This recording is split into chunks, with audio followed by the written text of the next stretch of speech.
if you're watching us all sit here, there we go.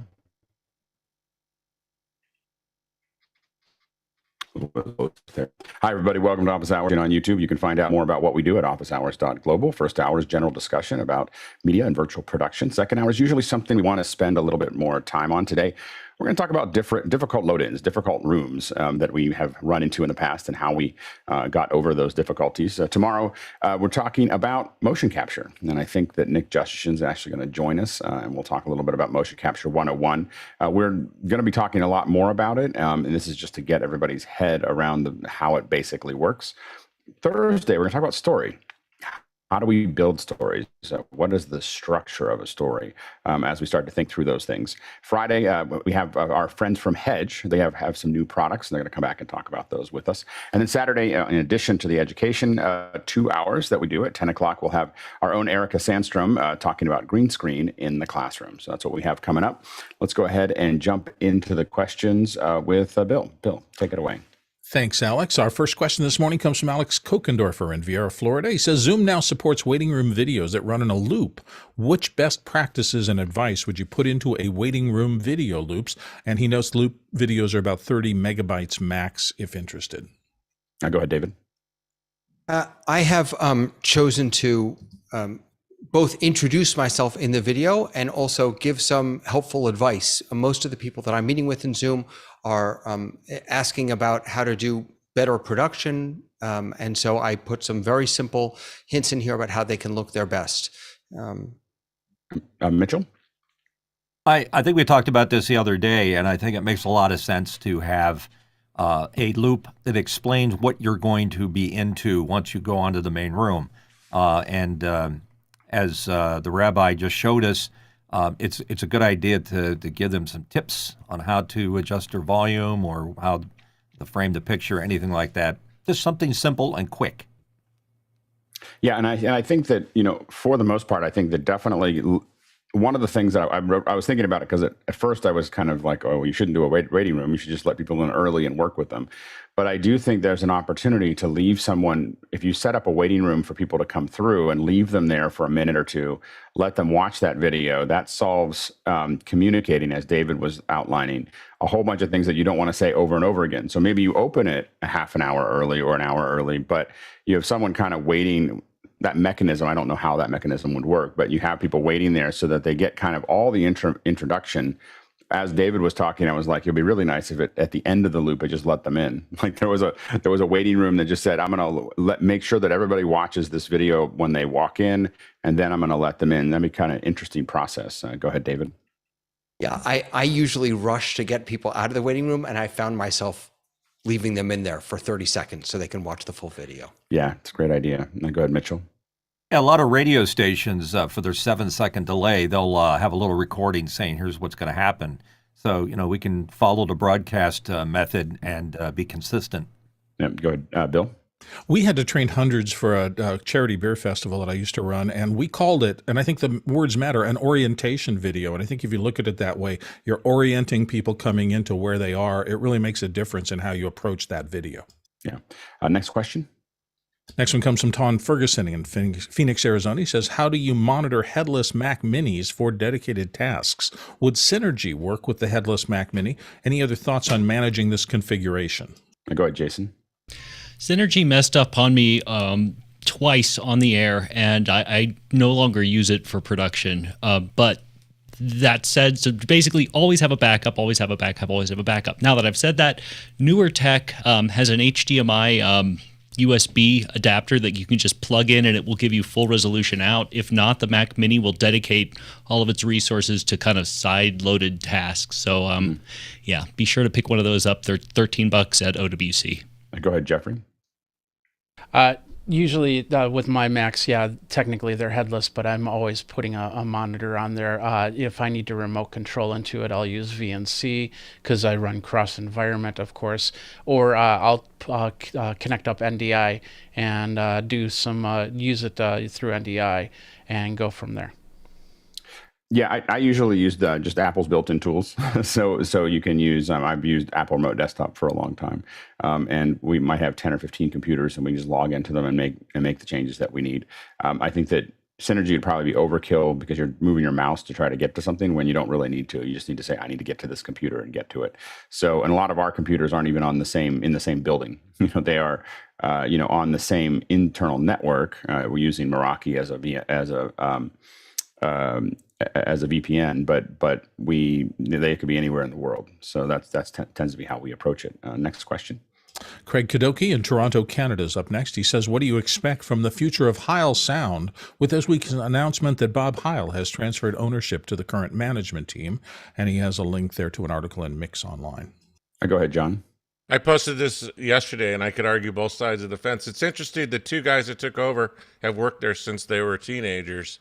But I think Alex should get Bob on, and we could talk about it with him. It would be great. Yeah, we should. I'll reach out to Bob. Go ahead, Courtney. Yeah, I wouldn't place too much importance on it. Bob's still going to be involved as a technical contributor. I'm sure when people change, when companies change ownership like that to their employees or longtime employees, it's usually for some back-end financial reason or that they want to retire and go off and do something else and be free to do something else in their later years. And Bob, of course, and his wife are getting up there in later years, and they may need to just restructure their finances. That may be all it is. Yeah, as long as you own it, you worry about it going under. As long as the company, you worry about what's going to happen next, and you have a tendency to micromanage it. And so that's I think that handing it off means that you can really hand off management as well without having to worry about it all the time. Alex, we're having trouble with frozen frames and a little breakup. We can hear you, but it's a little inconsistent. So I just want to make sure that you're off Wi-Fi. We'll see how it goes. I'm at a hotel and on Wi-Fi, but I can't get off of Wi-Fi. Understood. So Understood. That's all right. I'm we'll keep our fingers for crossed. those of you watching. So we'll do the best we can. Yep. Next question. Moving on to the next question comes to us from Tom Ferguson in Phoenix, Arizona. He says, what VESA Arms, VESA Arms, does Alex recommend for tablets such as Wacom and iPad? I've talked about these in the past. And it is the Huano are the ones that I use. They're not very expensive. And then you can get a VESA mount to tablet holder. And I think I've talked about it in the past, and I just don't have it. It's hard in the hotel for me to jump to things quite as fast as I do at home.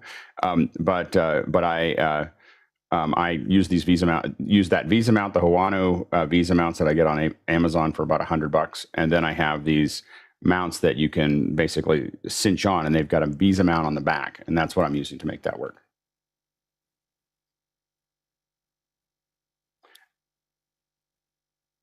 Go ahead, Bill. Sorry. I just had a note there. The thing about touchscreens is that you want to interact with them. If you have one that you're using, I use one of my iPads just as a display so I don't have to interact with it. So the lighter mounts, the little spring arms and the small friction arms are perfectly good for holding those in some kind of holder.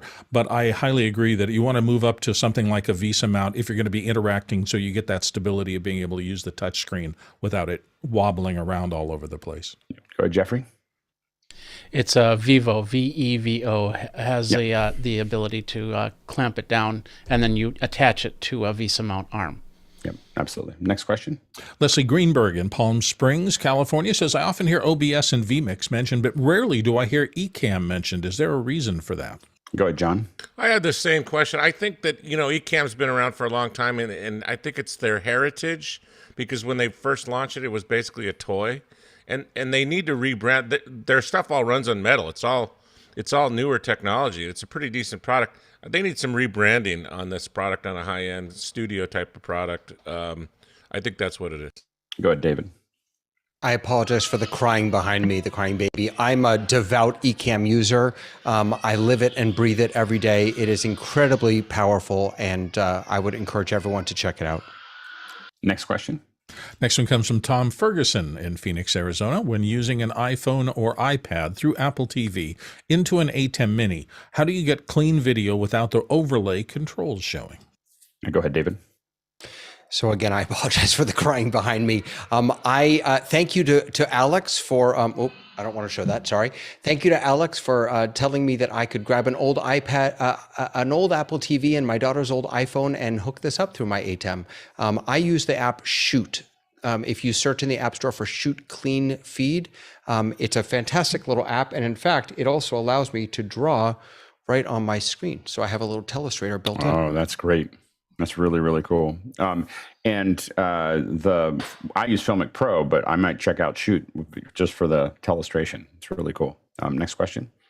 Next one comes to us from Joe Floyd in Gainesville, Florida. For those using DeckLink with Mac Minis, what's your preferred rack mount solution? Sonnet, xMac at 1U per Mini? Go ahead, Charles. I've heard mixed reviews from it, mostly good, but I always get concerned when you're going from the Mac to another device, then to the DeckLink. I would try to actually get something like an UltraStudio 4K Mini instead and go directly from your Mac to that to avoid having to jump from one to the other to then get to the DeckLink.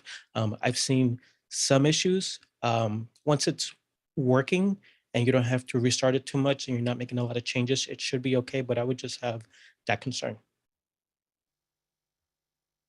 Yeah, and the only reason that we do use the Sonnets, we don't use the 1Us just because they're really expensive. So and it was my own money for our little kit for what you're seeing here with Office Hours 2.0. So we use the smaller ones that are just standalone Sonnets, and I'm not sure which one those are. But they've worked really good. The reason that we need to use them for that is because we're using DeckLinks that allow us 4 outputs. So the DeckLink Duos that allow us 4 outputs per card. Going out to those, and Charles is right. A little bit of hiccups when you set it up and start it up and everything else, but after that, it's been pretty solid.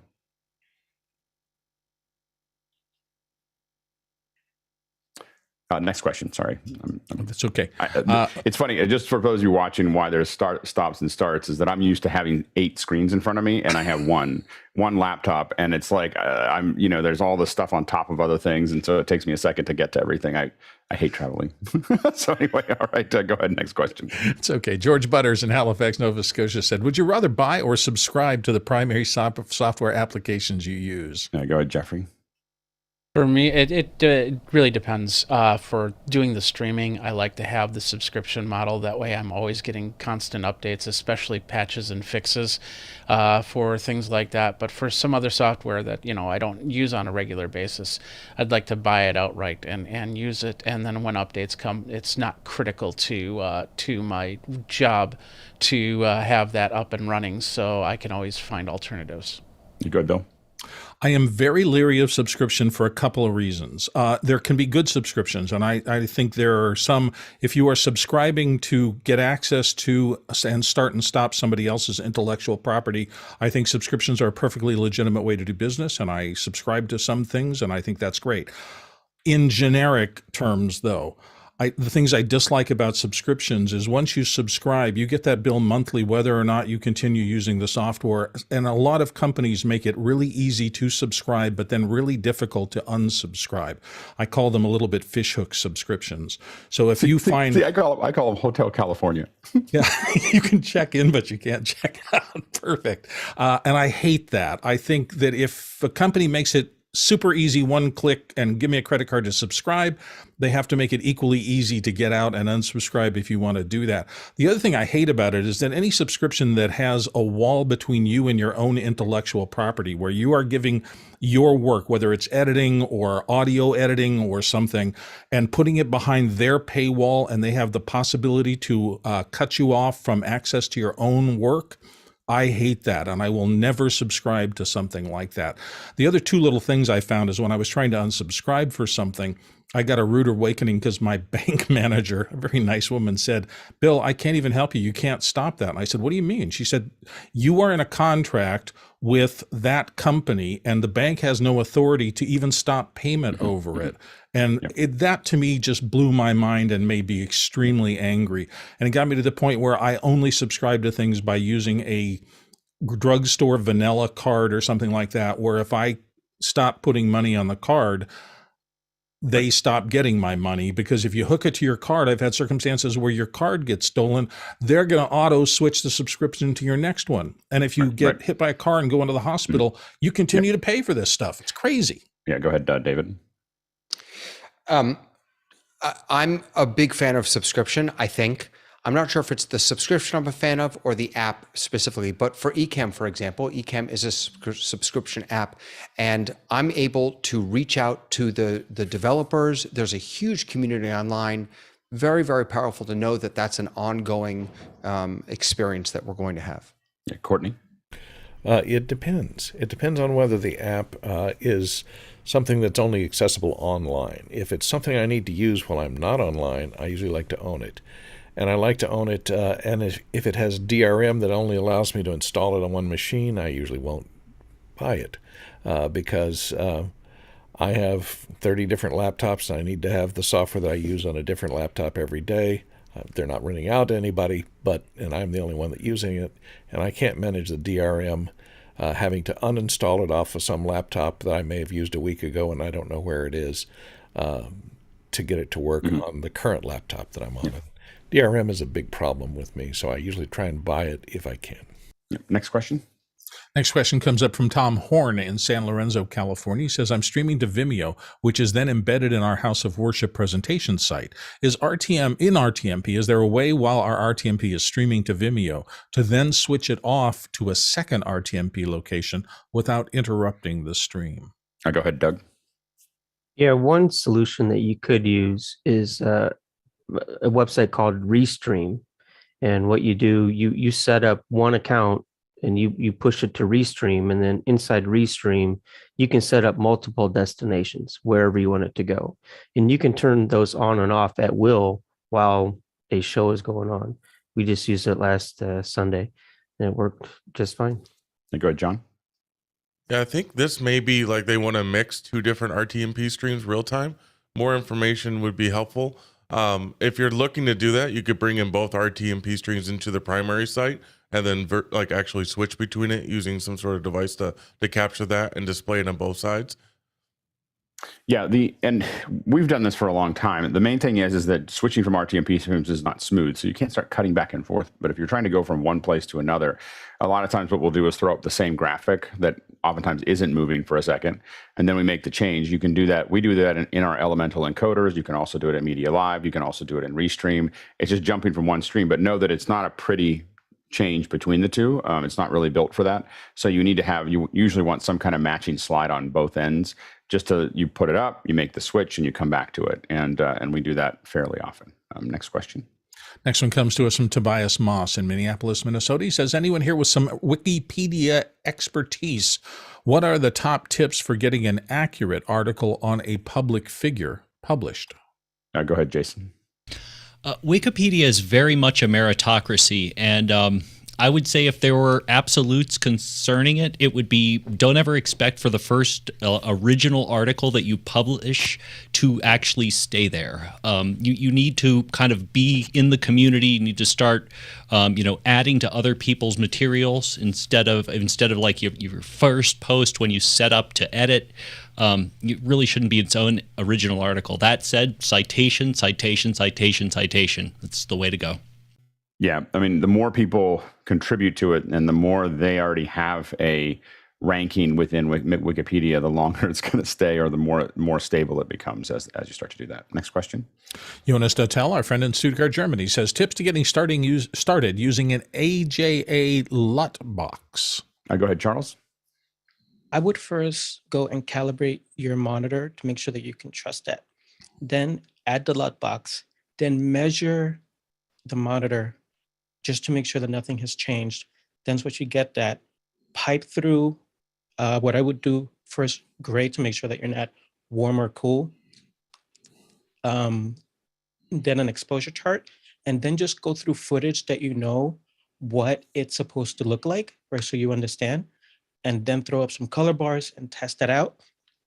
That would be my baseline before I start testing LUTs or anything like that. I need to make sure that the pipeline is sending me exactly what I'm expecting. If not, then each thing that you put out is going to be slightly skewed or off. Next question. Next one comes from Philip Oler in Katona, New York. He says, has anyone tried using Teams' new SDI out functionality with AJA or Blackmagic design devices? Not 100% clear on how it appears as an option to output. Teams recognizes my hardware, but I'm not sure how to set up the output. Go ahead, John. I have not tried this yet, but I definitely will. I got some SDI out cards this week, so I'll make sure to update the panel once I'm able to try it and see what the experience is like. Yeah, I would check the firmware, make sure that it's there. Note that Teams is only a 4 megabit 720p signal out, so anything that you get higher than that, it's making it up. There's a scaling option going on there to get to whatever frame rate you may be trying to get to. Next question. Philip Oler in Katona, New York is next. He says, I need a dead simple and cheap way to show scores on live screen tennis matches. Think OBS with one camera input, one laptop available. I can't do it myself, so I'm trying to set someone up to pull this event off. I mean, I think that the main thing is someone's going to have to type it in. There's not any, like there's got to be somebody there, typing that information in. Yeah, go ahead, Jeffrey. So what I would do, one laptop's just not going to cut it. It's if you got somebody else that has another machine, you get something like SPX GC. They have a module for scorekeeping. It does cost money for that module, but it's relatively cheap. Otherwise, any other program that has score options in it would be your best bet. Go ahead, Jason. And then you bring it in via NDI. I believe John Barker has an extremely simple scoring thing set up in H2R graphics now, where you can say, touchdown is X points, and then you can just hit the touchdown button, and it'll, add. Yep. I think that is the case. There is also a web service that will do this, that you can stream to the web service, and then it has all kinds of sports graphics. And unfortunately, I haven't had to use it, so I don't know what the name of it is. And I just know that I saw it at NAB at one of those little booths. So look for sports graphics online streaming. I think you might be able to find it. Next question. Next one comes from Khalid Adjamaya in Hassa, Saudi Arabia, and he says, "What is your recommendation for a teleprompter that can be used only for eye contact for things like office hours, not for note reading? And what do you think of a size between 12 and 15 inches?" And Khalid says, "Thanks for making me spend more money." We all know that. Yeah. Go ahead, David. I use the Glad-Gear TMP 100 and with a Lilliput 10-inch monitor in there. It's a little smaller than what you were asking about. It does the job for me. The key for me is when I'm in a Zoom meeting, I keep my gallery view up here so that I can see everyone, but then I'm using dual monitors so that if someone does screen share, that's over on a larger screen so I can read that carefully. I do actually put notes on up from time to time using a transparent overlay teleprompter service. Go ahead, Jason. I'm a huge fan of prompter people, and I'm going to spend a lot more money than that. So I'm going to say the trapezoidal 15-inch with a high bright monitor is just perfect. Go ahead, Mitchell. I use, just for making eye contact, it's fairly new. They just came out with it. ICANN makes a device called a home stream. Here it is right here. It clamps on the front of your camera lens as if it's a matte box, and it's $290. So there's a deal for you. And go ahead, Bill. I'm with David. I use a Lilliput 10-inch 4K monitor under there. The one thing that I did that I thought made a lot of sense to me, because it's relatively small, it's great for the eye contact role, but in the circumstances where I need it for something else and need it to teleprompt, I actually have a trip light splitter on that, an active HDMI splitter, and I also feed it up to my big monitor overhead. And all the time in office hours, if somebody's doing content, if they're going through a screen share of something they need to read, it's a little difficult to read on the eye contact prompter, but boy, on the big monitor, it's clear as a bell. That really works well. It's a great idea. Yeah, I use I've bought a lot of ICANN. I think they're 15-inch, and what's nice about them is they fold up. They have little zippers, and you unzip them, and they'll just fold up into a much smaller package. And so we really like those, and those carry the camera as well. They come with their own monitor that will flip and do all the things it needs to do. And then we've done a lot of prompter people ones for larger pieces. And if you're really going to install it, like the next one I'm putting in my office will be a built by me to be exactly what I want, but I want something much bigger for that. Just buy the glass. Next question. Andy Kokendorfer's back from Viera, Florida with this one. Any advice for macOS not recognizing Blackmagic UltraStudio or Magewell Gen2 video capture devices on USB 3.1? macOS BigSur on macMini 2018 i7. Thanks. Go ahead, Jeffrey. It's interesting that you say USB 3.1 because I know that the Blackmagic UltraStudio is going to be Thunderbolt 3, so I'm kind of wondering if you're plugging that into a dock of some sort, and if you are, don't put it directly into the Thunderbolt 3. If both of them are not working, then and your port, you know that the USB port is working fine, then it might be time to do some unloading, reloading of programs, and even possibly looking at the operating system. Go ahead, Jason. Yeah, check your security settings. The 2018 Mac Mini absolutely does support USB 3.1 Generation 2, which is up to 10 gigabits per second. It should work. Just plug it straight in. Next question. Next one comes to us from TJ Asher here on the panel often. How do we become camera ready? Are there any tips or tricks, and is that worth its own second hour? Go ahead, Charles. So since I actually don't like being on camera, but as a part of our new zeitgeist of society, I have a process. I make sure that I eat, I'm hydrated, I shower, I get dressed. If I'm talking to a client that is going to be color work, I have a black shirt on. I test all the audio. I make sure that everything is up and going 15, 20 minutes before, so that by the time the meeting starts, I'm in a comfortable place. But you know, that's my long process. Go ahead, Bill. A million years ago, when I was trying to get into radio, I read some advice, and it was do what you are going to be trying to do. So when I was dating my wife, we used to go out in the forest or other places, and I would take whatever magazine I had, and I'd just read out loud for 5 or 10 minutes. And then I do this next day, and you just practice. I think it's camera ready is the same exact thing. You probably have the tools if you have Zoom. Set up a little Zoom session for yourself. Do a presentation, see how you look, and then review it and see if you can make little incremental changes. Don't let the first time you are on with your peers or for a professional reason be the first time you've been on camera. And in fact, I'm not even sure it should be the 50th time. If you do it 100 by yourself, 101, you're going to look 1,000 times better than you did the first time you did it. Yeah, go ahead, Mitchell. 500,000 years ago, when I was doing more on-camera stuff before my hair went and, all this isn't what it was, I learned that it was best to address the lens and make that lens your friend and look at it and make eye contact just like you would with a person. And if you do that and you don't, get distracted and look up and down or, look like you're uninterested, it'll serve you well because you're a person talking to another person. That's the way it should be. Go ahead, Courtney. Put your image up large on a screen and check what's in your background because people are snoopy. And if you don't have a virtual background or a solid background, people will judge you by what they see behind you. So just make sure there's nothing untoward in the background that you wouldn't want someone to get the wrong idea. A couple of us here in the panel have worked on jobs where things in the background required an awful lot of work to remove. So it was a lot of some heavy lifting. I think that the other thing is the number one thing, whether you're in a meeting or you're on a camera, is be present. There's a real tendency to be distracted by all the things that are going on your computer, other text, your email, all those other things. And, I'm notorious for not looking at any of them during a show or even in a meeting. Like, I just want to be present. I rarely will take notes. I usually have someone with me in the meeting to take notes so that I can just be present with whoever I'm talking to, if it's a business meeting. And even in a regular meeting, I try to do very, very little while I'm actually talking to someone. I just find it, I'll be honest, I find it disrespectful. So when people are doing a bunch of other things. So I don't do it. I don't judge everybody else who does it, but I try not to. Next question. Victor Hernandez of Springfield, Missouri says, I haven't been able to work through some EpocCam bugs.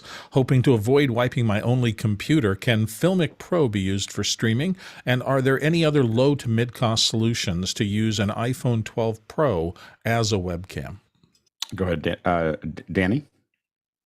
Yes, FilMic Pro can be used for streaming. That's what I'm using right now on my iPhone 8 Plus. Somehow for EpocCam, I tried it last year. It was working fine until there was an app update. Ever since then, it's been really buggy. Tried many things to resolve it until now. And now you're using it, FilMic Pro through the USB cable, or do you go into a switcher? USB-C cable. USB cable direct to the M1. I didn't know that FilMic did that. That's really interesting. Very good. Next question. Sam Greenwood, Toronto, Canada's up next. He says, is there a better way to share links shared in Mukana during office hours outside of Discord so those not in Discord can also access the information? Maybe a wiki? Yeah, what we're probably going to end up doing as we kind of move forward is, I mean, we're really kind of focused on Office Hours 2.0 right now and getting the new YouTube page up and so on and so forth. But there will be a web page that isn't a raw feed of all the things we talk about here, but really are kind of like, hey, we've all kind of coalesced around certain things, and we'll have probably maybe a wiki, but definitely some kind of blog or some kind of wire cutter kind of thing where we talk about different things that are worth spending a little bit more time on and putting up on the web page. And so stay tuned for that. Now, next question. Comes to us from Jonas Stattel in Stuttgart, Germany. Panasonic announced the release of the GH6 in 2 weeks. One of the features is 10-bit 4K 120p. Anyone interested? And if so, what do you think? It's impressive. I think that we're seeing a slow grouping of 120 frame per second cameras. I think that we've seen that happen already with the monitors. So there's this kind of slow manufacturing thing kind of coming together for us to move to higher frame rates. 120 is interesting because it's evenly divisible by 60, 30, and 24, which are many of our other major formats. And so I think it'll be interesting to see where all of this starts to shake out. I think that the GH series has been extremely popular for Panasonic and very, very successful. So it'll be interesting to see how the camera works. Next question. Mitchell Hale here on the panel from Wilmington, Delaware. What are your top 3 camera brands in order of preferences? Go ahead, Charles. I like the Arri Alexas. After that, you can't go wrong with that. Then probably the Sony Venice 2. I've heard some great stuff about. And then for production, Blackmagic and Red tend to go back and forth with me, depending on the color signs. Go ahead, Mitchell. Arri Mini, a Sony Venice, and Blackmagic is not bad. It's a good utility camera for getting good production and doing interviews. Yeah, so for video cameras, I think that mine would probably be Arri as far as color science and quality and so on and so forth. We're going to try to get some of the folks from Arri to come in and talk to us a little bit in the future. I had a good discussion with them. But from utilitarian perspective of, my ROI on a camera, the Blackmagic is way higher. I have so many I don't own any Arri cameras. I own lots and lots of Blackmagic cameras. And I think that ownership model is possible because of what Blackmagic's done with both the color science as well as the price and in performance. And I think that the 12K is a great camera. I'm getting a couple of them here in a short period of time. And they're just really, really versatile and very powerful. And the fact that they fit into a larger ecosystem makes them really great. As you start to get into this, 8K and 120 and crazy formats, that's where Arri doesn't do as well as Blackmagic. So it really wants to do 24 frames per second, and do it well, but it doesn't do the other things very well. So as soon as you start going to higher frame rates and things that are a little bit more exotic, I find that the Blackmagic works better. As far as a film and video camera, I've really grown into liking the Sonys, the A7 R4s and 3s. I've used those in all over the world and found them to be a great low light performance and a great resolution. Next question. Moving on, Jonas Stattel, Stuttgart, Germany, says, has anyone tried the Logitech Litra Glow yet? Looking for other people's opinions. I think this is their little light. Is that right? The little yeah. I haven't tried it yet. I mean, anytime I see a light that's smaller than 5 inches across, and I think that one was smaller than that, I kind of go, that's not that's not going to work for me. So I kind of went, oh, okay, that's cute. But it could look okay. Go ahead, Jeffrey. What I will say is that Litra was a company separate until Logitech bought them. And yeah, it is. It's Litra, but not Litro. So this is Litra was the camera company. I'm not sure. Litra might have been one, but Litra is a different. Yeah, no, Litra was bought by Logitech, and they're using the same technology. I have one of the cameras one of the lights somewhere around here, yeah, it's the same type of technology. So I trust those, and although I haven't tried the Litra Glow, I definitely would I would trust it as long as you have it in the right spot and running a couple different lights to really light up an area. Yep. Next question. Next one comes to us from Jeffrey Powers in Madison, Wisconsin, who you were just hearing from. And he says, does anyone use Upwork to get jobs or to look for independent contractors? Jeffrey, can you tell us what Upwork is? So I evidently know, but we don't even know what it is. Upwork is a website that you sign up for, and you can sign up as a creator. So if somebody's got a project that they need a video editor, for example, on, they'll put down the price, and you put down your resume, and they'll go back and forth. And same thing if you're looking for somebody that's to do some work, you're going and you're putting up what you want to have done, what type of rates you're looking for, and things like that. I think a lot of us here, I think maybe it attracts a certain kind of person to the show as well, are very relationship based, that just don't use a lot of transactional systems to make that work. They were all somebody that we knew, or we call someone that knows somebody that we knew, that type of thing. I think that's where a lot of us end up living, in the hiring purchase. And that's why I think office hours for me is so powerful, is that I get to meet lots of new people. Next question. Alton Christensen, New York City, New York, says, say you have audio from a take and you're editing in pickup audio where the talent is just off mic enough to make it noticeable. Yes, there are manual ways to EQ this. Is there a plugin or AI solution currently available that can do it perhaps better? Go ahead, Chris. I will say this, Alton, perhaps. There are some EQ matching things, but as an editor, I will say that most of the time when people say, isn't there a magic bullet? Isn't there a magic button? Isn't there a magic something or other? That there usually isn't. Editing takes time. It can be tedious. Are there tools? There might be. I usually just do the work. Also, when there's a bad take, almost every time, the best solution, not necessarily cheapest, but almost always the best solution is to reshoot it. Just get the audio again. Go ahead, Jason. Yeah, this is why voiceover booths were practically like a stable part of, pre-COVID studio. You shoot it on the studio, you shoot it at the lot, and then, the stars and the people with the dialogue end up in the vocal booth. But no, Mixtap, I would say, and Isotope RX are going to be your best shot for a quick way to do this. Yeah, Bill, real quick. Yeah, real quick, I just wanted to relate this. I know this is a question about audio, but I'm going to talk about video for just a second. If you're shooting and you have a fluorescent light that has a deficiency in magenta, so you get that green speck, it doesn't matter how much you pump up the magenta, it's not there. With audio, it's the same way. If you have a mic that sounds one way on axis and another one 4 feet away, what it's not getting is the energy of the lower parts of your voice. I don't care how much you try to pump that up and make it sound like a mic where somebody is right on axis. It's not ever going to completely match. All you can do is the best you can. I guess you can try to double frequencies and things like that, but it's not going to be exactly the same. Go ahead, Courtney.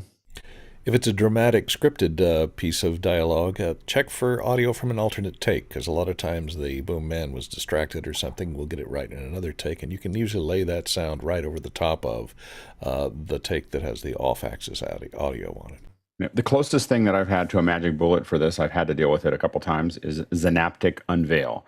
It seems to, if you're going to pull something out of something, that's usually the one that I go to make that happen. Next question. Alton Christensen in New York City says, what might be some creative ways of archiving in digital or analog form all the show badges, NAB, IBC, SIGGRAPH, and so forth we've collected? Go ahead, Courtney. It's not too creative. I usually stick them on the bulletin board, but lately I usually find the badges in the coat pocket of the coat that I always wear at NAB from previous years, and that's the way I archive them. They just end up in that coat pocket. You go ahead, Jason. I have the inside of a coat closet that is completely unusable from the inside due to the doorknob being, completely bowled over with badges. You go ahead, Jeffrey. 3 years ago, I took them all, set them on the floor, took a picture, and then threw them all away. There's only one badge that I'm keeping right now, and that was my CES badge, because it's kind of a honor that I actually went there this year.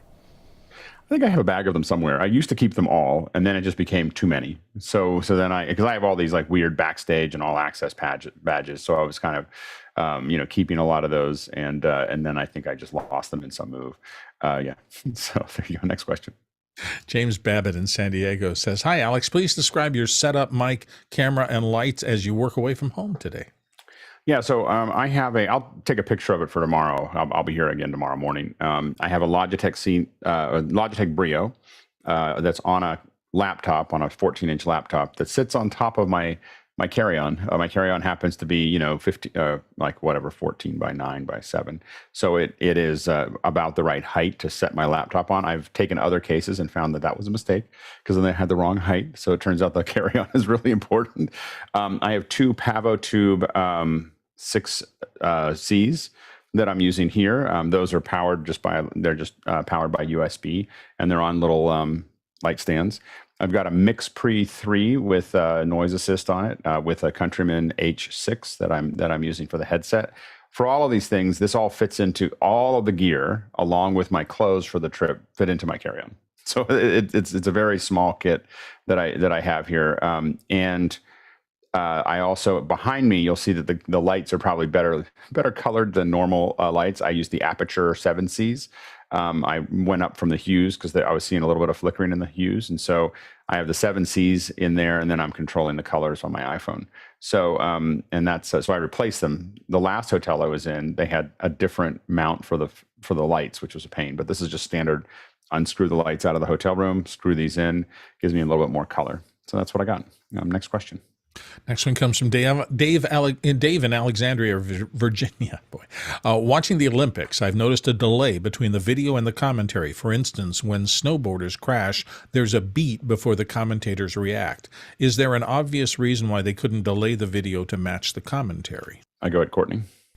Well, this year, because of the pandemic and the isolation, the bubble that they put around everybody, a lot of the commentators probably may not even be near the venue.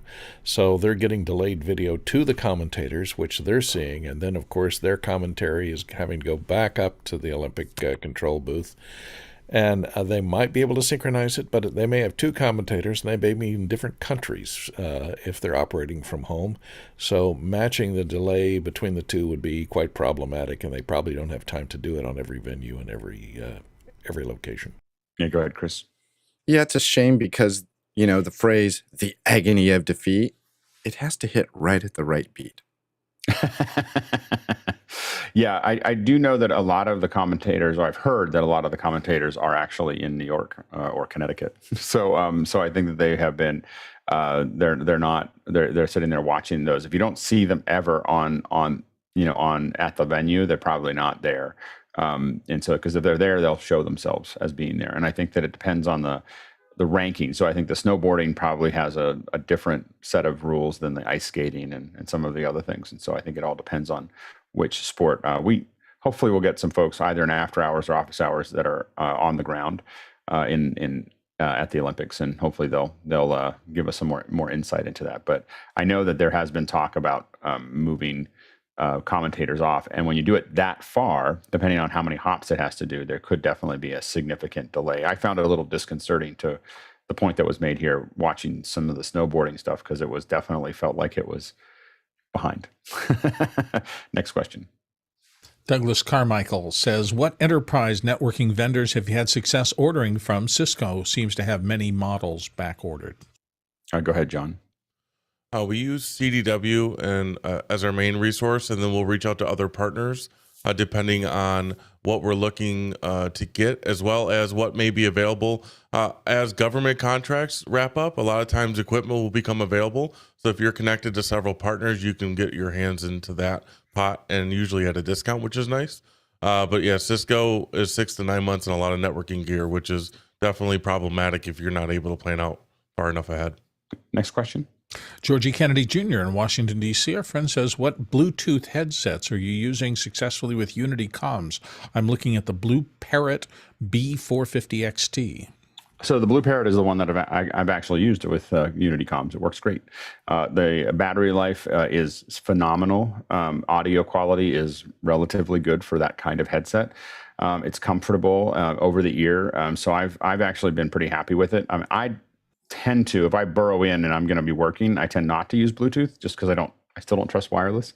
So I have my system, which again is probably overkill, I have an old USB Pre 2 that I had laying around, and I use that with a DPA and some in-ear monitors so that I can really get high quality audio and video high quality audio back and forth for comms. So mine's a little bit more built up. But if you go to Bluetooth, I bought a lot of Bluetooth headsets, and I would agree with you that the 450 is probably the best one I've used. Next question. Molly Eisen in Atlanta wants us to circle back to the Logitech Litra Glow Premium, and she notes the LED streaming light with TrueSoft adjustable mount and desktop app control for PC Mac in graphite. She wants opinions on that, and she's looking to buy it for a VP to use at home for Zoom meetings. It's $60, and she was wondering if that's too cheap.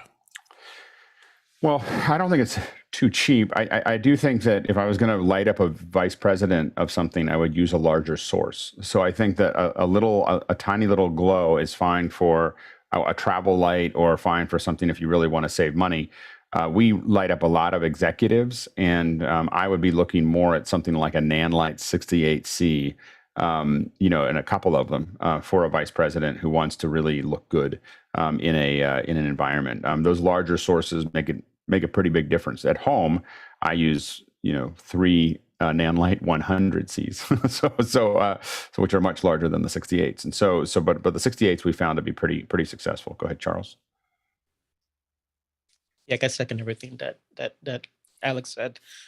For VP, I think we're getting to this point in our society where looking good from home, you can't get away with the excuse that you're working from home. Like, you need to look good. And if you look at everybody here on this panel, we all have at least pretty good lighting. We have a setup that we can actually show and produce from home. So for a VP, as they show their face to the company, you will need to show that level of preparedness, and having a small, like Alex said, is not going to get you there. You need a larger light source just to how can I put it? Wrap the light around the skin, because you are trying to light a 3D space. Yeah, right? You need to keep that in mind. And when it comes to the microphone, when it comes to the lighting, when it comes to the camera, it's important to underline for executives that the quality of all of those equals authority. People feel like that person is in more control. They will listen to them. They're easier to listen to. And so it's really, really important to turn those dials pretty high for someone who's in a leadership role. Next question. Andy Kokendorfer's up next from VR Florida, and this time he says, anyone else curious about the free VR live stream concert on Facebook after the Super Bowl? And he has a link to the Variety.com article about what's going to happen. Go ahead, David. I'm a big fan of the Foo Fighters, so I'm frozen. Can you all hear me? Yes. Apologies. Yep. I'm a big fan of the Foo Fighters, so I'm looking forward to it. I don't have a VR headset, so I'm not sure what my experience will be like. Go ahead, Jason. I'm just going to say it. Not really. Sorry. I'm going to keep tracking this. So I'm constantly tracking VR. I've done a lot of VR production. I've done VR concerts. And so I think that it's interesting to constantly see how they're going to approach this and what the quality is. Eventually, I think there's going to be things that we're really excited about in this area. And again, like David, the Foo Fighters are one of my favorite bands. So I think I would enjoy seeing them. And all I got to say is Foo Fighters on VR for streaming, that was expensive. They spent real money on that. So hopefully the production lives up to the amount of licensing costs that it would have cost to do that. Next question. Okay, I just want one little comment. I just desperately want them to put a stereoscopic camera on a jib arm for that, so we can fly over the band. You think Wouldn't that be awesome? You think you'd want that, but in VR, not so good. Like we've done it. So we did when Nokia released the Ozo, we were helped with the launch for the Ozos, and so we had I believe it was 4 four or five Ozos at NAB in the parking lot, and we were doing a 4K stereo, 4K per eye stereo stream to the area around that. You know, didn't go anywhere other than that. And we put one of our Ozos on a jib, and you can't move it very fast before people get really sick really fast. You know, like I was about to say, everyone's been drinking. What a terrible idea. Yeah, no. Your stomach, as soon as the jib moves up just a little bit like this, like it just goes up like this, your stomach just goes, and if you pull really hard, we would have fun with each other. Someone would be testing it, and Marty Brennis would just pull the jib really hard, and you'd see them pull the glasses off immediately, like whoa, you know. And so yeah, movement and VR do not go together as well as we would think. There you go. Yeah, next question. Okay, Alex is the question. Vic Hernandez in Springfield, Missouri says, Alex, did you ever get your 8-driver EIMs? If so, how about a quick review? Yeah, I did. I have a couple of them. I did get the 8-driver ones. I think they're actually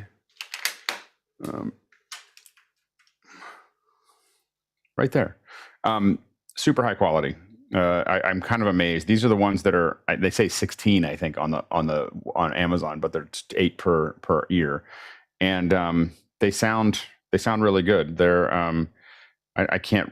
I'm too old to read the side of to read it on the side here, but they turned out really well. They're high quality. They're higher quality than the ones I use on a day-to-day basis at home, so I use them on the road when I want to listen to music, and they're quite nice. So I would highly recommend them at $130 or something. I can't believe that what I'm hearing. I've lost so many $400 or $500 ones. I have my Apple ones that I have there, but outside of that, for wired ones, I decided I got to stop putting them in the wash, or if I put them in the wash, I got to stop feeling bad about it. All right, next question. Douglas Carmichael's up next. He says, Apple acquired a startup, AI Music, that uses AI to generate music in real time for marketing, publishing, and creative fitness applications. Do you think this technology will significantly affect the market for commercial music production? Go ahead, Charles. So what I thought was really interesting is I have somebody that I know, and they started to go and produce their own music for gamers to play in the background, because you can't just play, let's say, like Katy Perry and have to pay like the fees and everything.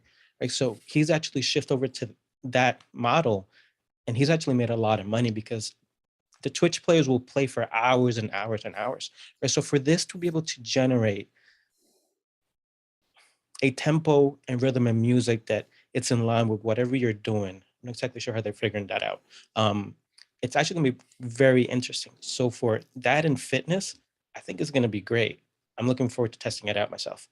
Go ahead, Bill. Yeah, I think there's some really interesting things there. We consume in the companies that I work for a lot of buyout music, and a big part of that, which is a drudge, is going through library after library after library, trying to find something that sparks some creative juice for you and that you think would work against the content you're creating. So if there's a system, and let me make this comment as well. Some of it really does require at the high end to be as close to bespoke, individually made composed music as possible, but a lot of things that you do don't. They just need something that fits kind of the right feeling. And I can see AI generated music being really good for those kind of projects that you don't really need even to get close to a composer thing. So that's my 2 cents. I think there's a place for it. Next question. Next question, Mike Mitchell's, is what's Rumble? Why or why not to use it? Go ahead, Chris. Rumble is a YouTube alternative that is not experiencing the type of censorship that YouTube is imposing upon their users. So it's like a free speech platform. I was a little shocked. I read a thing. I don't know how accurate it is, but apparently Rumble just offered Mr. Rogan $100 million over 4 years to take all of his stuff away from Spotify, and they, state that they won't censor any of his stuff. I read that news, and I sent John Preto a message real quick yesterday. He said, "Dude, I have our exit strategy. Let's give let's give Rogan $100 million. Now we have to find $100 million bucks. Right. But I mean, I don't know how they think they're gonna, where they're getting that money, but that's what it is. It's an alternative to YouTube. Got it. Go ahead, Courtney. Yeah, Chris explained it pretty well. This is what it looks like. It's, they have different channels and different topics that you can subscribe to, but I don't know if they're going to achieve any traction against YouTube, because YouTube is the great behemoth worldwide, but we'll see. If they can offer something like you said, uncensored video that YouTube, that people are looking for that they can't get on YouTube, it might get some traction. I go ahead, Jeffrey.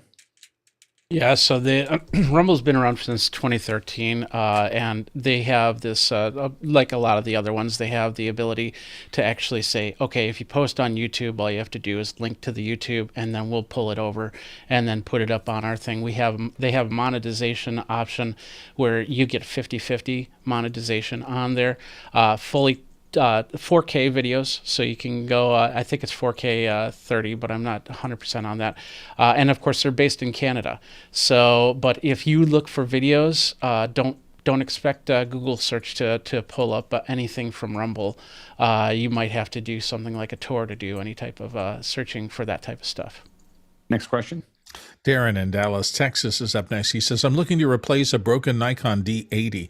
I'm a novice and would like to step up my game, so I'm looking for a camera that's easy to learn.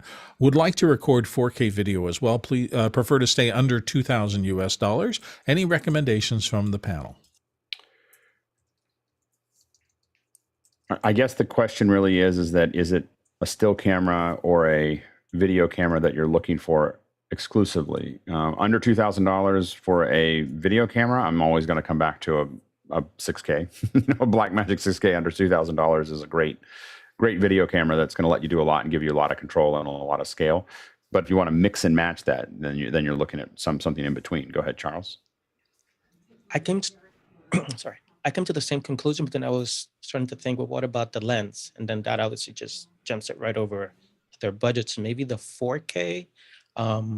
Depending on what you're looking for, if you can push, like Alex said, I would actually push for the 6K. That's what I'm using right now.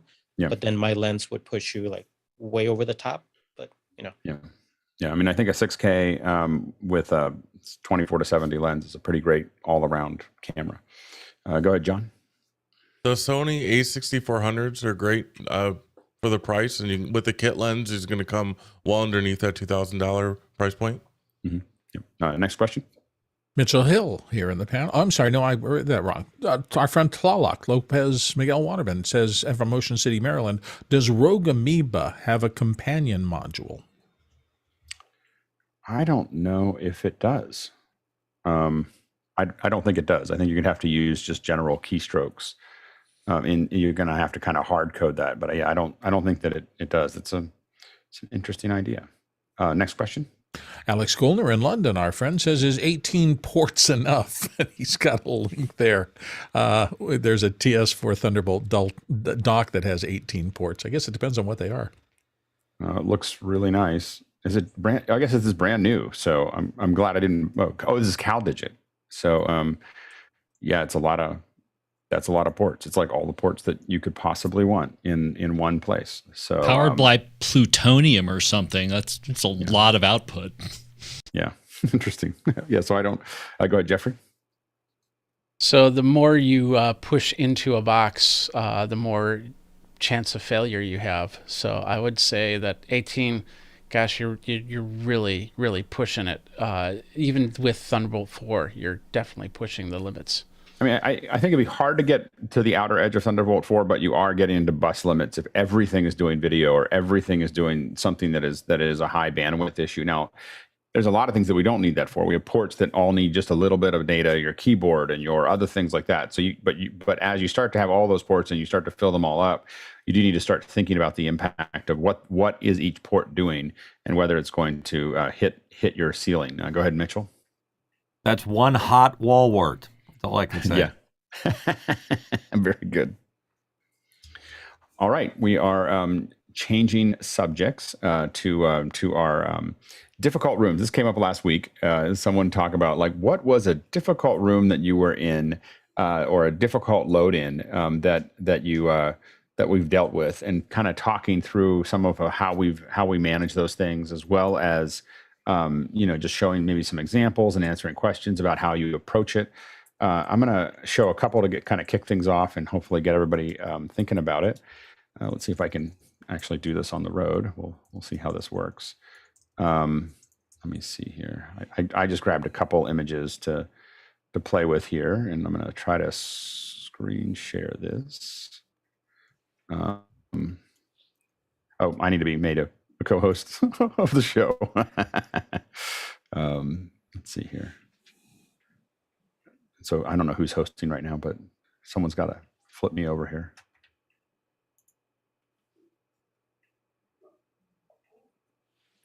Mitch is host. Remember to ask for that.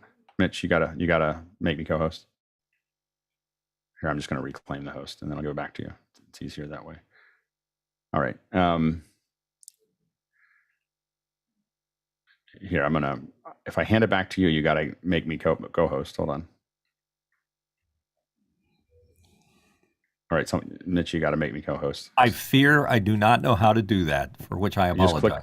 You just click on the little. You just click on the little ellipsis on my window, and you say make co-host.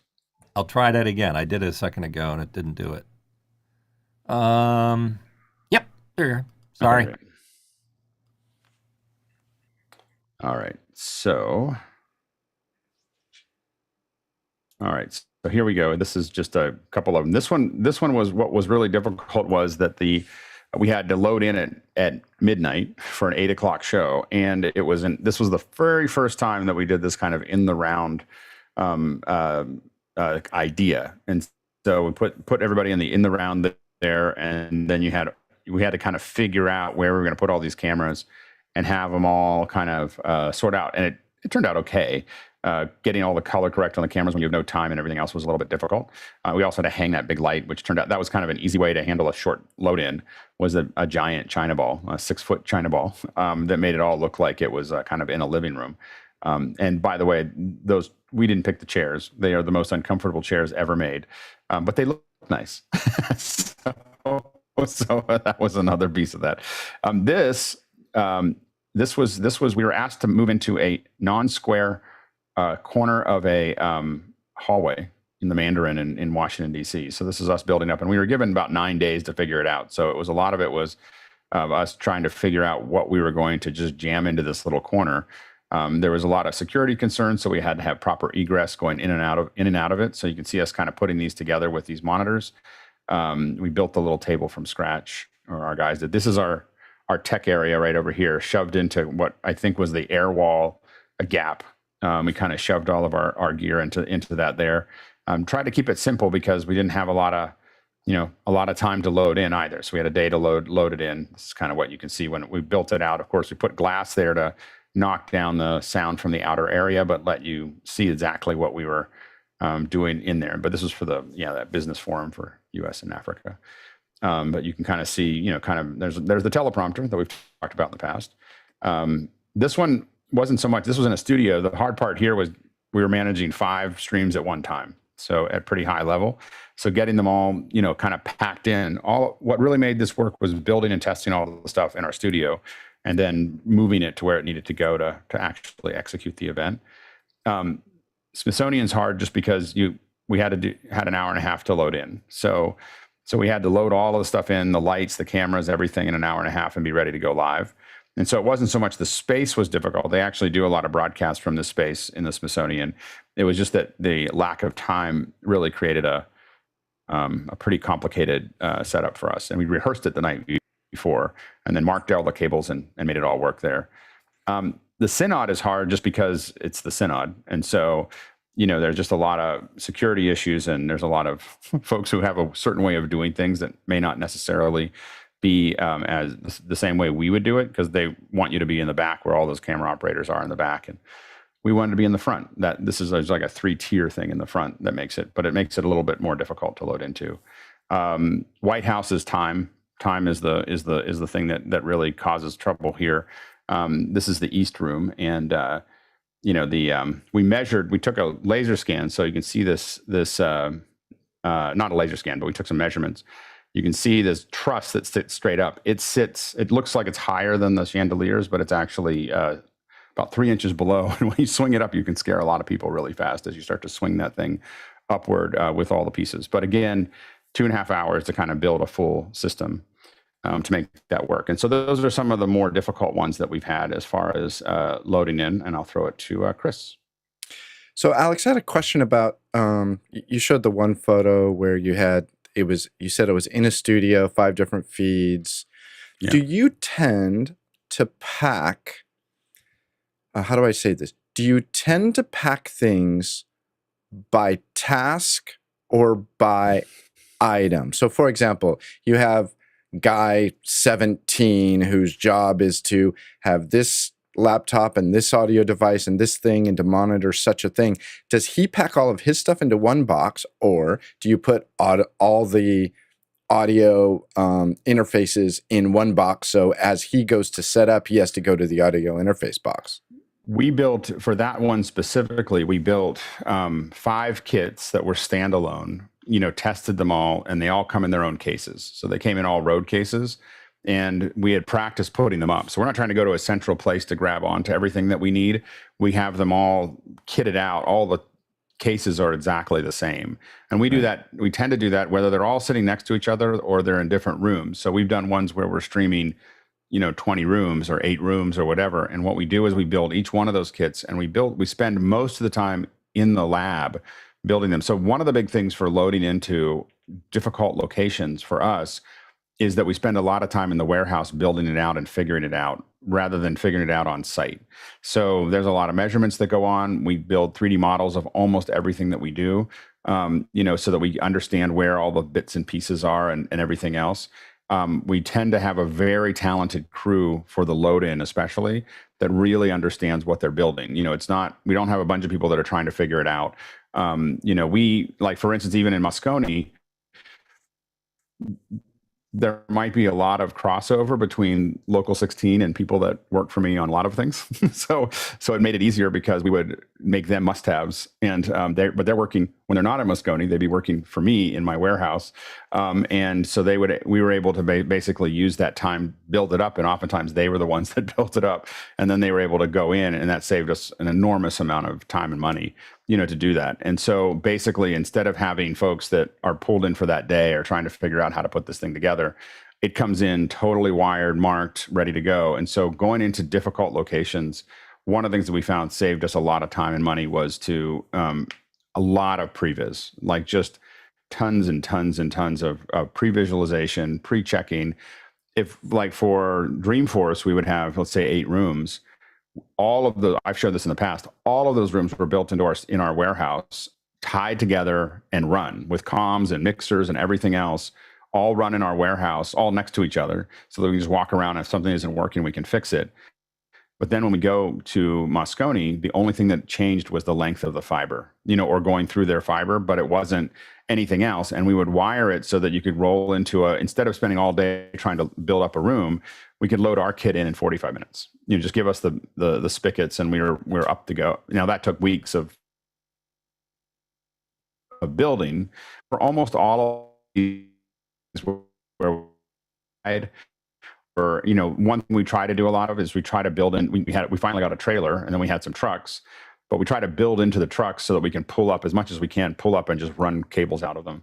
But when you have to, the ones that made these more difficult is they're not a place that you can run cables. So most of these places are not somewhere where you can park a truck. And so that means we have to load it in. And again, what it really comes down to is a lot of pre-visualization, a lot of pre-building, and a very talented crew that really understands, like when we went to the Synod, every person there, like it's Brian Maddox managing audio and I'm managing the stream. And we have very, very talented people who can, because they have to figure it out on the ground about, how to make it work. Go ahead, Courtney. Yeah, living in Hollywood, a lot of time we're faced with the task of setting up in celebrities' homes. And celebrities' homes usually mean they're inaccessible, they're on top of a mountain somewhere with limited access, and maybe a skinny little windy dirt road that leads down to it, and only one car or one truck no big trucks, and only one, pickup truck or van-sized vehicle can access the home at a time. And then you're faced with restrictions once you're inside. You can't put anything on the floors. You can't move any of the furniture. You can't put anything on the walls. You can't plug into anything. So you have to get a generator there somehow and somehow park it. So you have to budget enough time to get to load in, because if only one vehicle can load in at a time, they have to bring that vehicle down, unload that, move it into the house, take it out, bring the next vehicle in. And it takes 4 to 5 times as long to load in, so you have to budget that. You also have to budget a crew to do layout boards, so they have to cover all the floors, all the walls where there would be a chance of a piece of equipment hitting a corner of a wall with cardboard, which protects the inside of the home. So you want to respect all that, but sometimes the accessibility is almost impossible. A lot of times you have. I went to a person's home in Palm Springs, and it was up on the side of a mountain with 422 steps up. And when you've got 150 pounds of teleprompting equipment and 422 steps up, you don't want to shoot at that home. You have to take it out of the cases and haul it up. In Davos, we couldn't afford to stay in Davos because it was too expensive during the WEF, and so we were down a road. We had to take a train in and then walk a mile in the snow every morning to get there. And no matter how much fondue and raclette we ate, we still lost weight because it was just so much to get there every morning. Go ahead, Bill. So I've got a bunch that I could probably talk about, but the one that was the most vexing to me, and I was so glad that I did a really early pre walkthrough. PetSmart was opening a whole series of stores, and they had decided this initiative where they were going to start adding grooming to their services. And the exemplar store they assigned to us to shoot in, the grooming department was at the very back of the store. Imagine a grocery store, and the milk cases are always in the back. And like a grocery store set of milk cases, the entire back wall in front of the grooming area was glass. And when I walked in and looked at that glass, I realized that no matter what angle I shot from out of this very narrow space, I was going to get reflections of all the dog food arrays behind me. And so there literally wasn't an angle I could shoot without an ugly picture. So the first thing we had to do was bring in about 90 feet of pipe and drape and completely cover the back of the store in black velvet draping to just keep those reflections off the back. And then the other difficult thing, I don't know if you've ever had a really challenging thing to shoot, but I will tell you that a white husky or a black poodle, one of them is the most reflective thing on the planet, the other is the most light sink thing on the planet, and getting any detail on pet's fur like that so that you can see clippers going down or the cuts made by a pair of scissors took us forever. So we had to build a really complex jib rig that we could swing out of the way for the wide shots from outside, but then swing in over the pets to be able to get enough definition to be able to see what the groomers were doing. It took us 2 solid weeks of prep, and then we shot overnight, so we're doing a lot of that at 3 or 4 in the morning. That was a challenging shoot. Next question. Next one comes from Dan Huber in Erie, Pennsylvania. We have many historical buildings on our campus, the kind where aesthetically you can't install mics and speakers. Suggestions for the best way to mic a table of 25 to 30 for Zoom Teams. So Zoom or Teams. One of the real challenges is the getting mics in front of folks. There's almost in a large room, especially ones that you can't run and install. A lot of the arrays that people talk about usually want to be installed in a certain way, and it's very hard to do that. And so we really do everything we can to get mics right in front of somebody. So we talked about it the other day with microflexes, little mics that are sitting in front of each person that can kind of be mixed in. Those types of things seem like a lot of work, but they really make a big difference in getting those mics. The closer you can get the mics to each person for this, the better they're going to sound. Go ahead, Chris. Yeah, so it's interesting, Alex, you've said this many times that what we do here every morning, you can't do physically. You can't put 25 people to have a meaningful discussion on a stage. And that's exactly what Dan's trying to do. I think it would be a good idea for us when people start saying, hey, so we're going to put this panel of 20 people on the stage, say, okay, well, it won't work, but this is but this is what we can try to do. And then we need to point out, it used to work when we did it on Zoom. Maybe we should keep doing that. Yeah. Yeah. I mean, for a lot of things when I'm working with clients, I tend to be very subtle about those kinds of things and just keep on going, you know, mentioning it or talking about the show. I talk about the show just going, hey, we do this every morning, and it's something that, you know, maybe 15 or 20 people, and it works perfectly clean. But, you know, a lot of us have some gear and so on and so forth. Now, a lot of them will say, well, we want to hang out in between. I'm like, okay, well, then do that. Like, you know, set up a bunch of rooms that are nearby and let everybody just talk to each other. And again, it depends on how many people are online. We've often talked about if you've got 3 or 4 people checking in, maybe that makes sense to do it all in the same room. But if there's 300 people that are somewhere else, it starts to not make sense to, you know, there's 300 people online and 30 people in the room. Those 30 people, it'd be much better to find them rooms and find them locations. And we've done it in the same room. I know this will sound, again, you have to think about it from the broadcast, not from the way it used to be. You know, so if you're going to go out in front of a lot of people, we've done it where we built everybody booths. They're all in the big room. They're all in little booths talking to each other. And it seems absurd while you're building it, but it actually works pretty well. And so, but I think that may be too extravagant. I mean, in a lot of institutions, folks have a hard time grappling onto something new. And I think oftentimes we just ask them whether it's important that people really hear them. You know, like, is what they're talking about important? If it is, you probably want to get better mics. Now, you can, again, if they're willing to wear headset mics and they want to be all in the room, it's going to sound amazing. It's just a matter of how much they're willing to work at it to make it work. And some people are willing to work at it and some people aren't. The folks that are willing to work at it oftentimes are more heard, you know, than the folks who are just want to do it their way. But that's going to be up to them. Next question. Next one comes from Douglas Carmichael, and Douglas says, how would you handle equipment placement in a historic venue where you have to be concerned about damage to furnishings? We talked about this a little bit already. I mean, Courtney mentioned it, that you're covering everything up, but even sometimes they don't want you to even put tape on it or put anything else on it. So a lot of it, you have to think about freestanding items. One of the big things that will get people really upset is when you open your cases, letting the lid hit the wall makes people crazy. So one of the big things that you'll see me do is I'll pull when I open them all up, I'll make sure they're far enough away, and I'll open the very first 1650 and I'll look at where it hits, and I want it to be at least 3 inches from the wall, you know, to make sure that when I open it up, no matter what I do to it, it's not going to hit that wall. And that communicates also to the historic staff that you're paying attention to it. Other things that you want to do is you want to request carpet squares. So you're going to put carpet under everything that little carpet squares under absolutely everything that you put on the floor. Again, walkways and cardboard walkways and so on and so forth are valuable.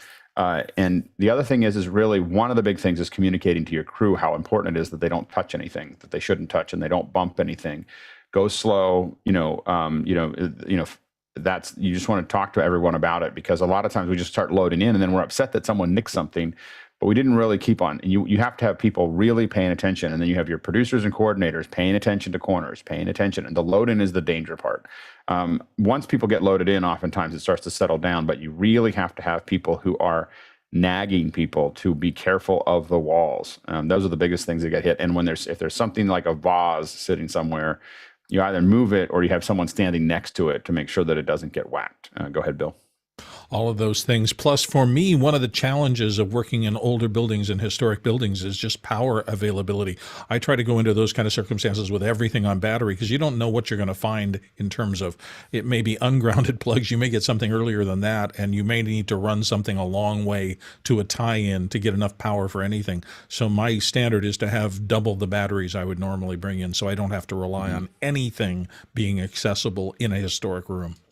And this gets into, previs of doing a walkthrough, understanding what's available. A lot of times for historic locations, we're putting generators outside and then carefully running power through the building to get to where we want to have it. And we have to think about how much sound is that generator. And so don't put it right outside your own window.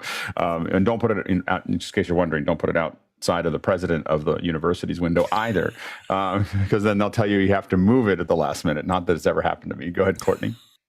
Yeah, diesel generators are always a problem because they smell too, and you got to take account the wind flow and where the diesel exhaust is going to be flowing. Another thing is pack plenty of furniture pads. because you want to cover all the furniture that you can't move. And a lot of times what we'll do if we're going into a historic home, we'll make arrangements ahead of time to have professional movers come in and move all the furniture out, so that all of the expensive stuff is moved out. And then of course, you have to have a crew come in after you shoot to move everything back in. And they take photographs of everything and make sure it goes exactly back where it was. But the furniture pads you can throw over chairs because you don't want people sitting in the chairs. So bring your own chairs, because if somebody sits down in a 18th century chair and they've got a screwdriver in their back pocket, that could be cause there could go your whole budget could be gone on replacing that chair.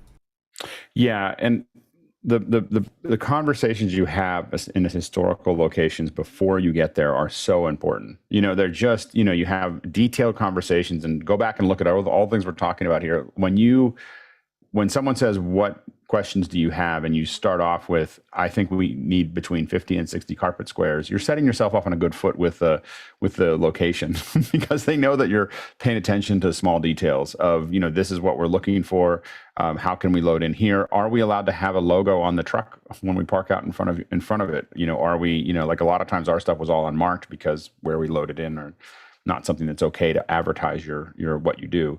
So, all those little discussions. Tables are a pet peeve of mine. When I go to a client's table, I lay down at least duvetine.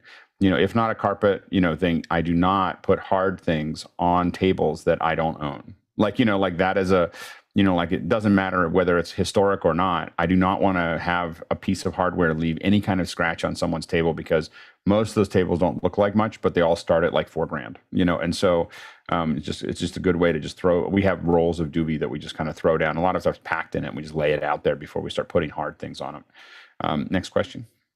Dan Huber is teeing this one up for you, Alex. I believe someone on the panel may have worked at the White House. How difficult of a room was it?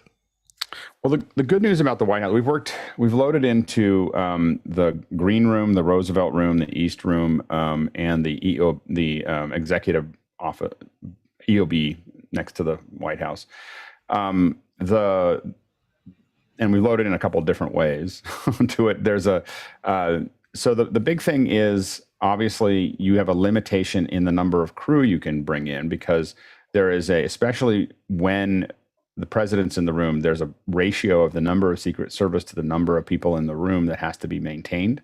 And so you have to be limited to that. Now, what we found was it's better to load in the night before if they'll let you, if there's nothing else going on, because you can bring as many people as you want in, like not as many, but you can bring a lot more people in. They just can't come in during the day. So when we were loading during on the same day that the president was, this was in the Obama administration.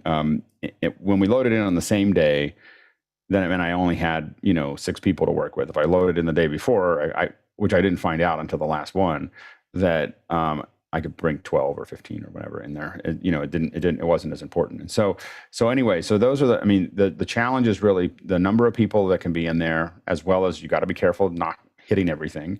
And everybody's concerned about security. And so you just have to be everyone has to be on their best behavior. You don't, it's like being at an airport.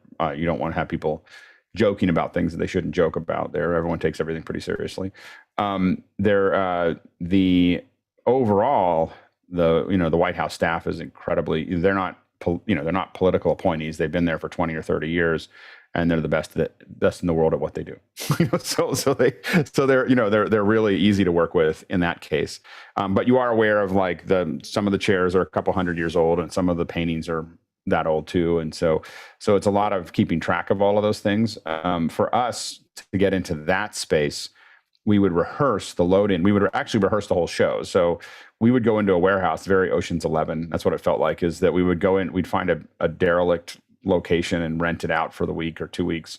And we'd be building up and breaking down and building up and breaking down and figuring it out and rehearsing and figuring out, and we'd time ourselves of exactly how long it took, because we only had a certain amount. So we would literally stopwatch it. Like, how long does it take to come out of a box? We'd tape off a square that is the truck, put everything in the way we're going to put it into the truck, and then take it out and set it all up and keep on trying to shave time down until we had it to where we needed it to be with the people that we had.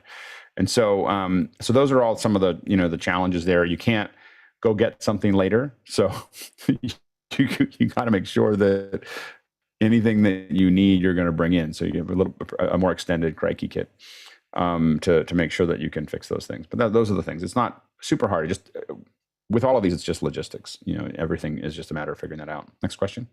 Dan Huber in Erie, Pennsylvania says, how about a ribbon cutting event in a large open lobby of a building that construction is still going on in the upper floors? What are the best ways to deal with all the sound reflection? Pipe and drape? I'll go ahead, Courtney. Yeah, it depends on how big your production is. If you have a grip department, you can turn to them a lot of times, and they love to get rental on their big 40 by black drapes or white drapes, and make sure you speak to your DP, because you don't want to be putting up a giant negative fill that's going to affect the lighting. So check with them and see if they want white or black, and have them erect a pipe between two high roller stands and loosely drape that black to absorb any reflections. If you're on a smaller crew, bring your own C-stands and furniture pads and some clamps that you can, spring clamps that you can clamp those furniture pads to. Turn the horizontal arm horizontal, lay the ferny pad over it and raise it up so that it's blocking any reflections off any parallel flat walls.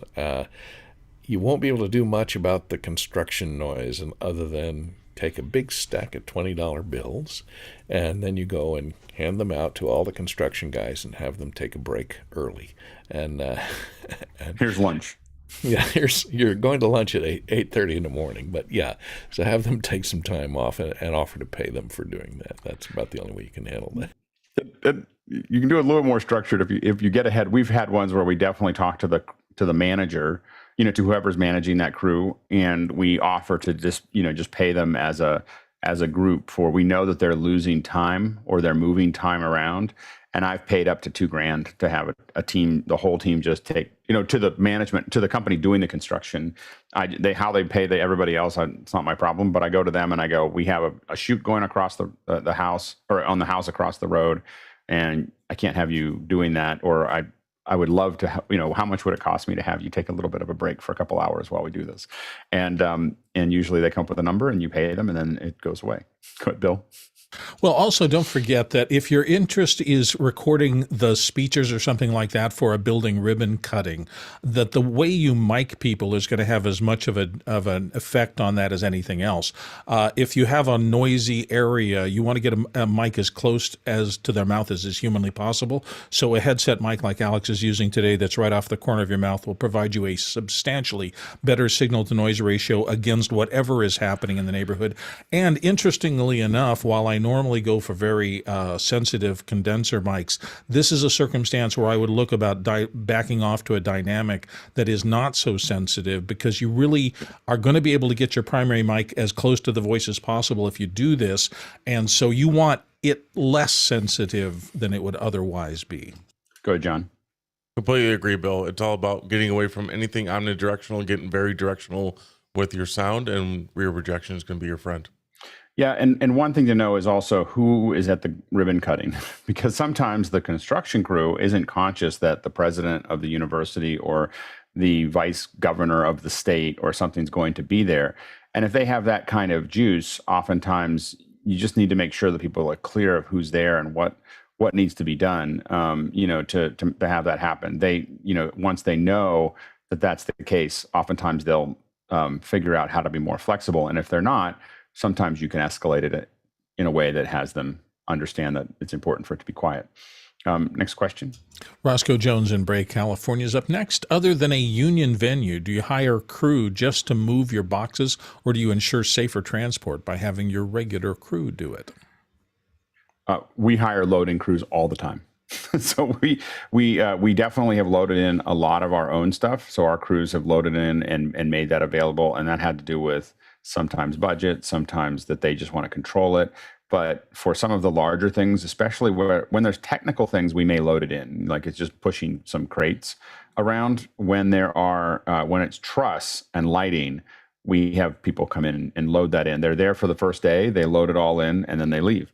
And then they come back the day we have to load out, and they break it all down and they go. And so you definitely want the crew, anything that's heavy and anything that needs to be lifted. We didn't do this the entire time for Pixel Core. And I apologize for that to all the people who worked for me when I thought it was okay. And even myself, I was constantly pulling my back out because, you know, I was pulling big cases around. And I decided at some point near the end that I would not take any chances with my guys making those calls. So the only time we did it is when we absolutely had to. You have a limited crew, you're in some other country, and you had to do it. But oftentimes we tried to find people to buffer that. Next question.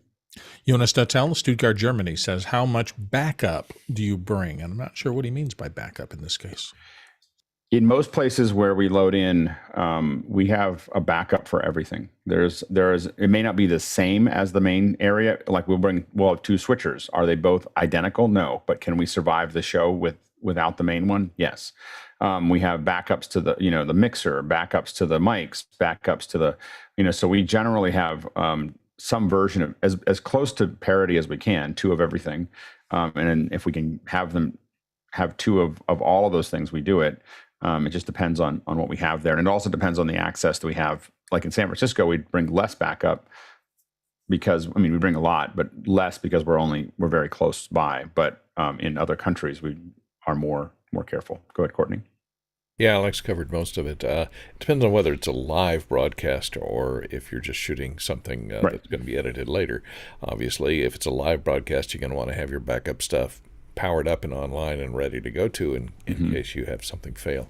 If it's not a live broadcast, I always travel with a duplicate of whatever I'm using that can get me out of a tough pinch, and I won't necessarily have it with me. A lot of times it'll stay in the truck or in the car as long as the car is within about 2 or 3 minutes away.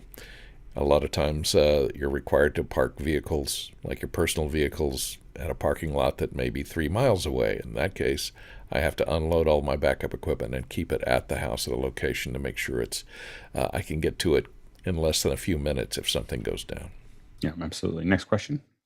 Next one comes to us again from Jonas Dattel, Stuttgart. What do you do to ensure that you have the bandwidth you need to stream out? Generally, we always have two ways out. So go ahead, John. Go ahead. You can jump in. No, it's fine. Depends on what venue you're working with. A lot of times what we are doing is if we can't get a dedicated circuit, we're requesting QoS and verifying what that connectivity looks like. We always try to have two different carriers using two different paths that leave the building. So no, car accident down the road is going to take up both of our carriers. Just thinking about anything that could get in the way of you getting out and making that as seamless as possible. But it's, the upload bandwidth requirements aren't insane on any sort of at least single stream like HD or UHD connection. It really comes down into redundancy and making sure we have a really good quality connection. Yeah, as much diversity as possible, and also in style. So a lot of times we sometimes will do two internet connections that are a primary and a backup, but oftentimes we want those to be, one is a traditional one, another one might be a microwave, another one might be a sat truck, another one, so that there's different styles of those things that are leaving the building, as opposed to the same one, because those tend to be, when they're the same, they tend to somehow share a space somewhere in the building that we don't want them to. And so by separating those out, for the largest events, we take kind of what we call a pace of view. So we have primary, alternate, contingency, emergency. For the largest events, and that typically is going to be some kind of fiber, as well as then an internet connection, satellite, and then cellular are the kind of the four that we tend to lean towards. Microwave sometimes finds its way in there somewhere. If you do enough of these, you'll end up with quirky things like we had one where our satellite broke up. Fortunately, it wasn't our primary. But our satellite broke up, and it turned out there was a helicopter covering our event that happened to get between the satellite and the truck. So I was like, what are the chances of if it's just hovering right?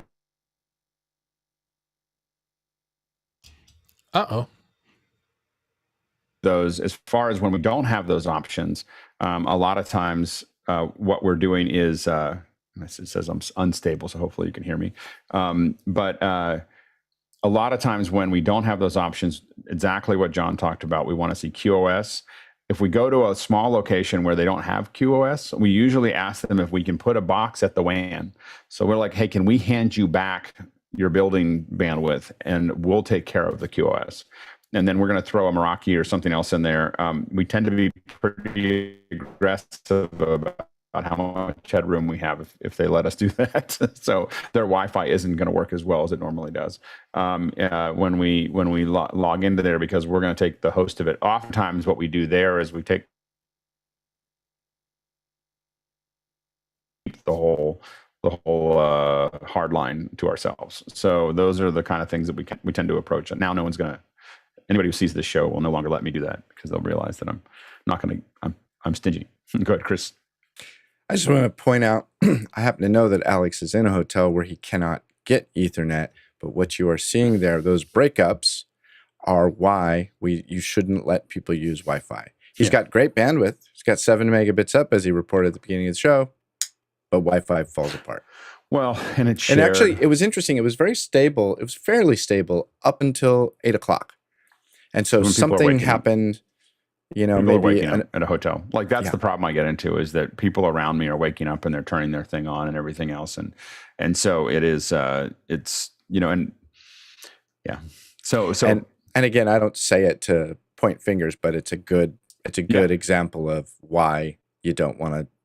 You want to go out of your way to not use Wi-Fi. Because one of the things you have to remember, we'll just take this moment, because they're for the producers, this will be a short show if you don't ask more questions. So we'll take a moment to talk about Wi-Fi while we're waiting for more questions.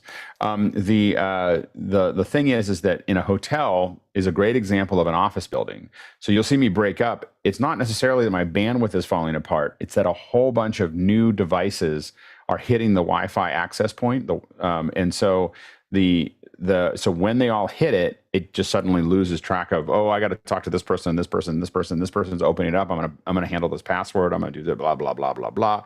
And so there's a whole bunch of things that happen all at one time, because and when you're in a dense location like a hotel, you have all these individuals moving around, and it's not just them just waking up and turning it on. It's literally them walking around in their room or going in and out of your access point and somebody else's. And when you see me break up, it is a confluence of all of that happening at one time. So it may not be the bandwidth falling apart as much as it is just people walking around their rooms, getting ready and checking their email while they're doing it. Go ahead, Courtney. Yeah, another thing to consider is Zoom is a variable bandwidth program, and it sucks more bandwidth out of you when you get made to be full screen going out. So that you can look great on the panel before the show starts, and once the show starts, if you're hosting and you're going to be full screen all the time, it's going to demand a lot more upstream than it does for you just sitting there listening or just saying a comment here and there. So you got to take that into consideration as well. Yeah, no, absolutely. Go ahead, John. So thinking about that, is that why we pin certain people? Just always send that 1080p signal, and so when it switches, there's no that jump up that you get. I believe that ISO is essentially pinning everybody. So I think that we are in a different, one thing I've noticed is that our YouTube from version 1 now looks better than it did before, because it's never up-resing anybody at the very beginning. It's because every time it switches to a person, they're perfectly clean, because there's somebody requesting a 1080p stream of everybody all the time. So that somebody is you, Alex. Then would it be good then to be able to set your Mac or whatever computer you're using to 720p if you know you're in a limited bandwidth situation? So the only thing that suck up is 720, so you wouldn't.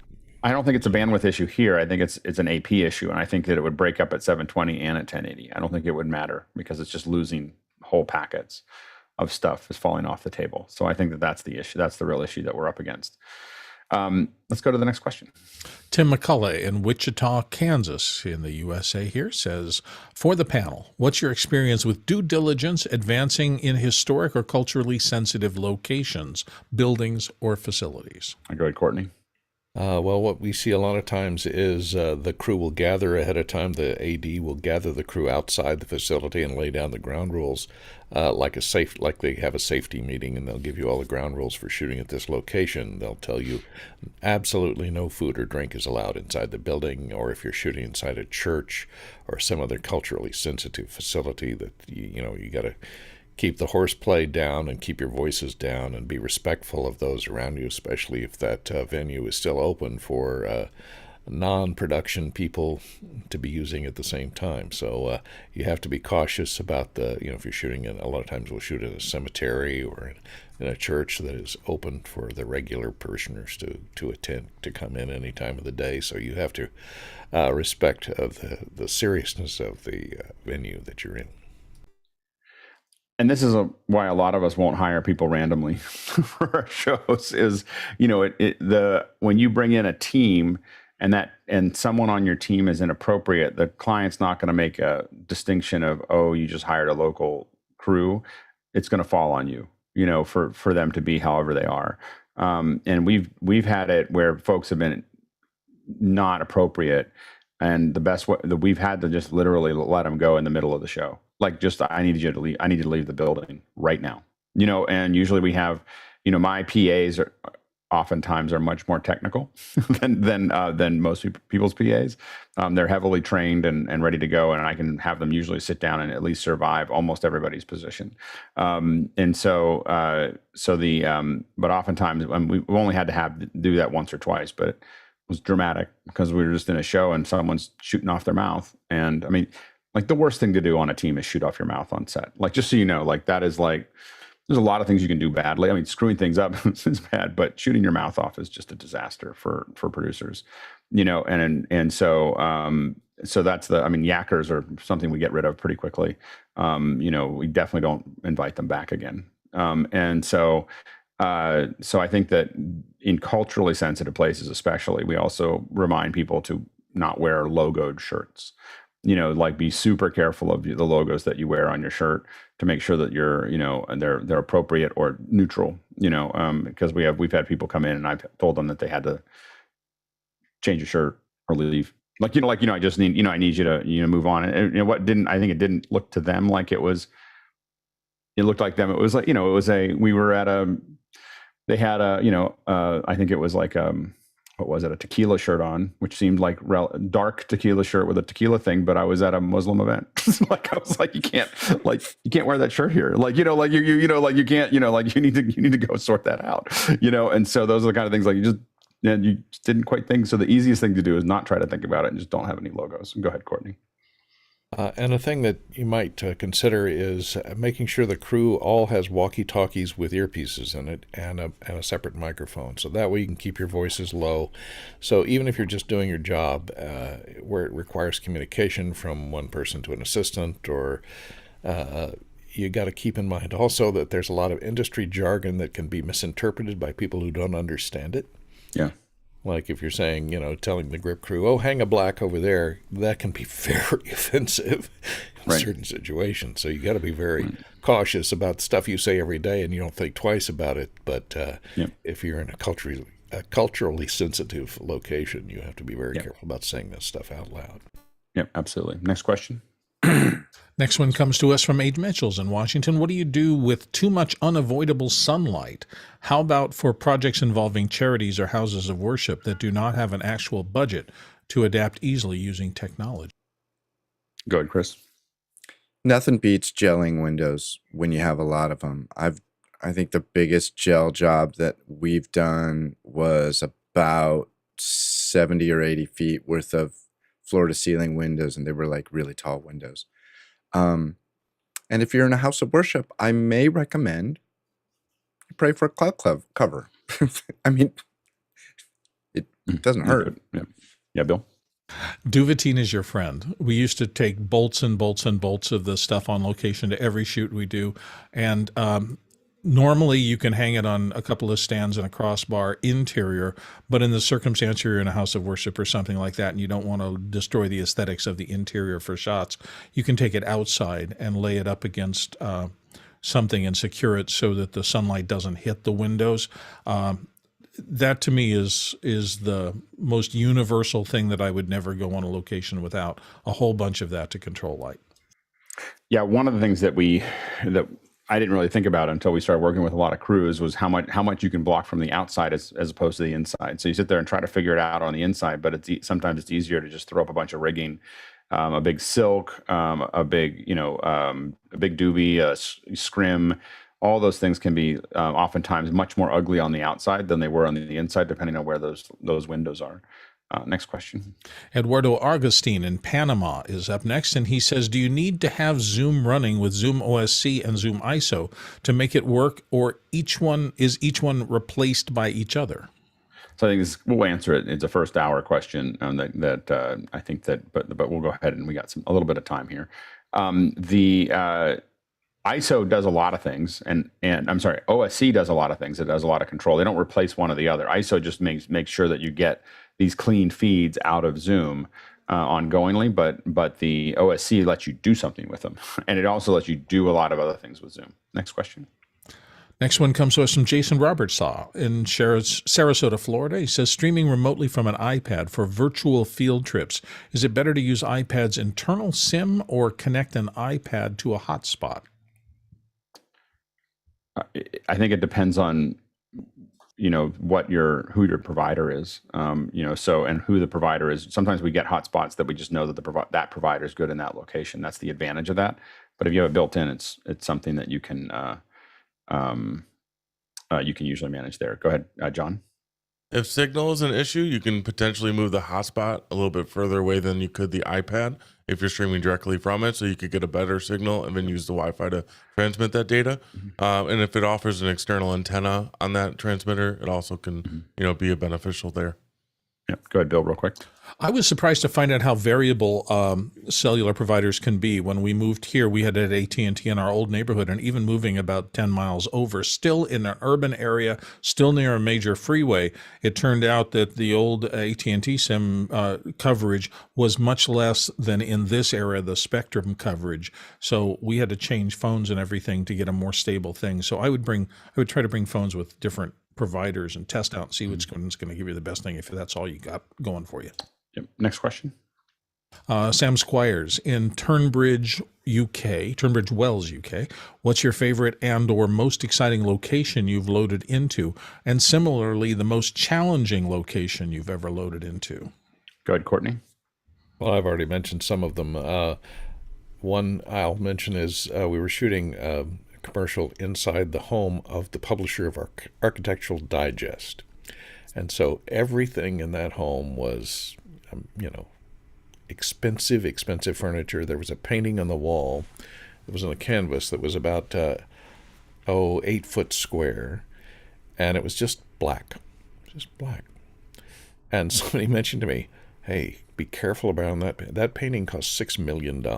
It was just black on canvas. You never know this stuff. And people think there's no future in NFTs. All right. Go ahead, Bill. My most challenging one, we shot once in an industrial factory that had been created, I think, in the 18th century. It was really old, and it was so loud in there that literally you could not go on the shop floor, where we had to shoot and had take a tour in and have the guide explain the processes to the tour guide. And it was so loud you literally couldn't hear yourself think. And so I was really lucky. I got away with it by getting a bunch of aerobics headsets, putting them on each of the people. I was the only guy with headphones at the sound cart, and I could hear them all clearly enough, although none of them could hear any of the others on the tour. So we had to come up with a complicated series of hand signals. I will point to him, he will ask the question, and I will point to you, you answer the question. Even though they couldn't hear themselves talk under their OSHA headsets, we got the shot. But that was a crazy environment. Go ahead, John. Two favorite ones for me is always like a 4th of July parade on the back of a semi is always very fun. And then in Detroit, we do a Detroit River Days where we actually float a barge. And so bring in power, video, lighting, and then have that floating out on the Detroit River. Very fun and also kind of fun to figure out the logistics of bringing power, lighting, video, all that across onto a barge. Go ahead, Courtney. One where I have millions of stories, but another one was shooting in Monument Valley, which is beautiful. You got to get up very early, and it's very difficult to get out to the location. But one situation where we were shooting a BMW commercial in Fontana at an abandoned steel mill. That was the most dangerous location I think we've ever shot in. And you have buildings that are about a half mile long and have a trench that's full of stagnant asbestos-filled water that runs for half a mile. And to get things from one side of the building over to the other side of the building past this conveyor belt, You have to walk a half mile that way, then go over, and then a half mile back.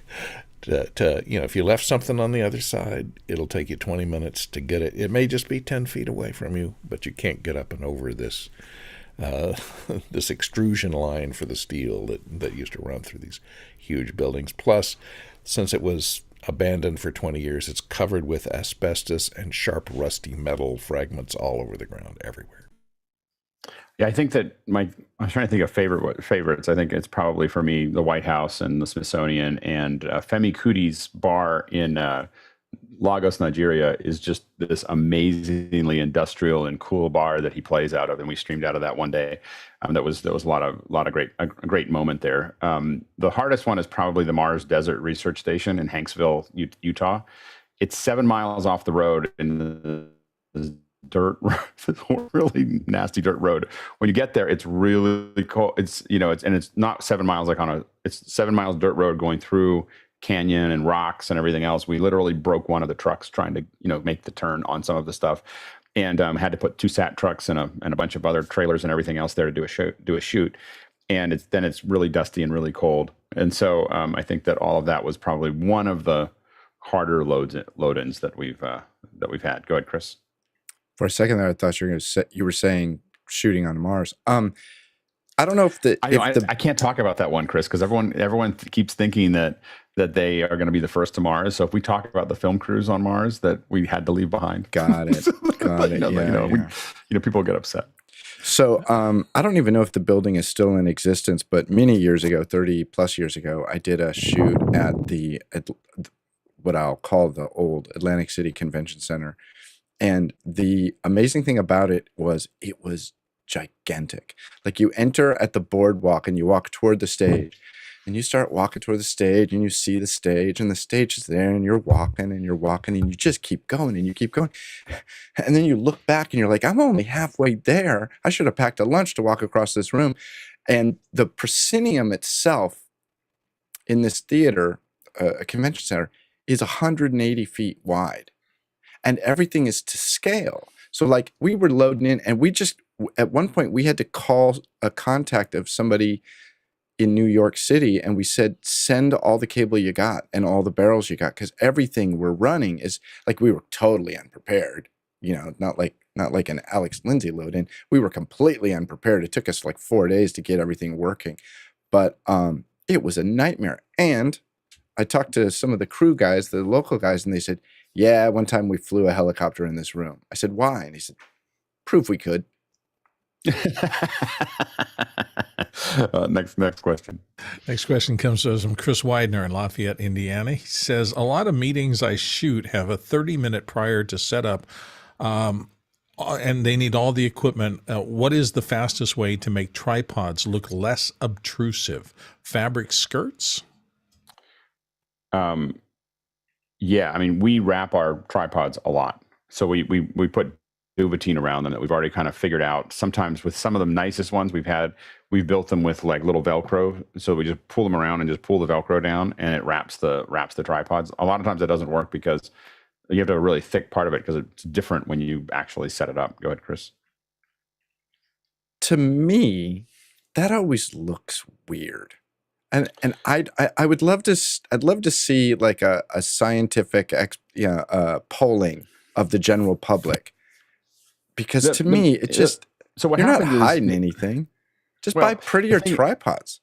Or we also put boxes around the tripod risers. So we put the boxes around them, and what it does is that is something that we do a lot too, where it goes up to the highest it can before the camera can't look down on the people that it needs to look down on, and it's just a big box of oftentimes Duvetine pulled tight around that, and then that gives you more of a geometry. The thing about it is that when you cover the tripod in black and it's right behind somebody on a close-up shot, it's not so much for the people in the room. We don't care about those folks. It's the people that are, when you're doing a close-up on a person, there's a whole bunch of complicated things, or there's just a black blob behind them. And we would prefer it to be a black blob, behind them, as opposed to it. That's why we wrap them, but we don't wrap them for the room, typically, for what we're doing. Next question. Next one from May Mitchell's in Washington. He says, can we explore more how best to get great sound when on an outdoor event with difficult weather or other environmental conditions, including sun and wind, both in recording and streaming, but also in the local PA? Dynamic mics. Go ahead, Bill. Dynamics, and also understand the physics of things like windscreens, and we call them dead cats, but they're actually a fuzzy kind of fake fur fabric thing that is designed specifically to take wind and lower its velocity before it gets anywhere near the pickup of a microphone. A good combination of a directional or semi-directional mic inside what's called a blimp, which is the cage, and then with a dead cat on top of that, again, excuse the colloquialism, but that's what everybody calls them across the industry, will take almost a hurricane and knock it down to where you can get listenable audio out of that. Also, interestingly enough, there's some mics, and the RE20 old broadcaster mics are known for this, have an almost spooky wind rejection. You'll often see weather guys out in hurricanes with an RE20 right up to their mouth, and they're getting decent sound out of that mic. It just has a really good wind rejection. Yeah, go ahead, John. I think one thing to consider when it comes to like the actual live sound coming out of the PA is your temperature and your humidity is going to change how the sound travels. And so you may have to adjust your main EQ throughout the event to compensate for that. Yeah, good, Courtney. And if you're using, stay away from small diaphragm condenser microphones if you're shooting in a humid situation, because they can crap out.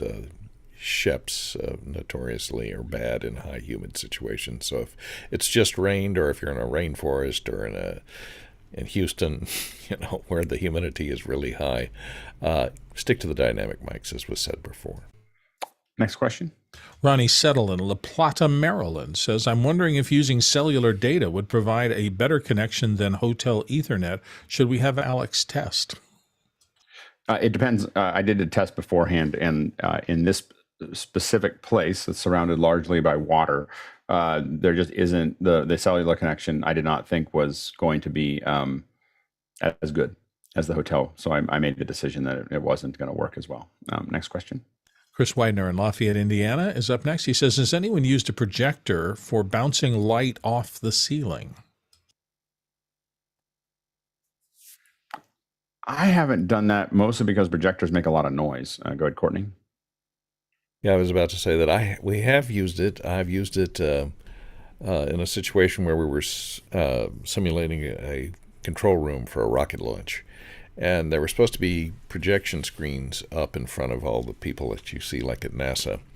And that stuff was all going to be laid in post. So I had projectors projecting onto these white screens, which the DP used them for fill. And I had an app running where I could control the amount of the brightness of that white light and the color temperature, so that the projectors were already there in this venue. So we used them as a light source, and I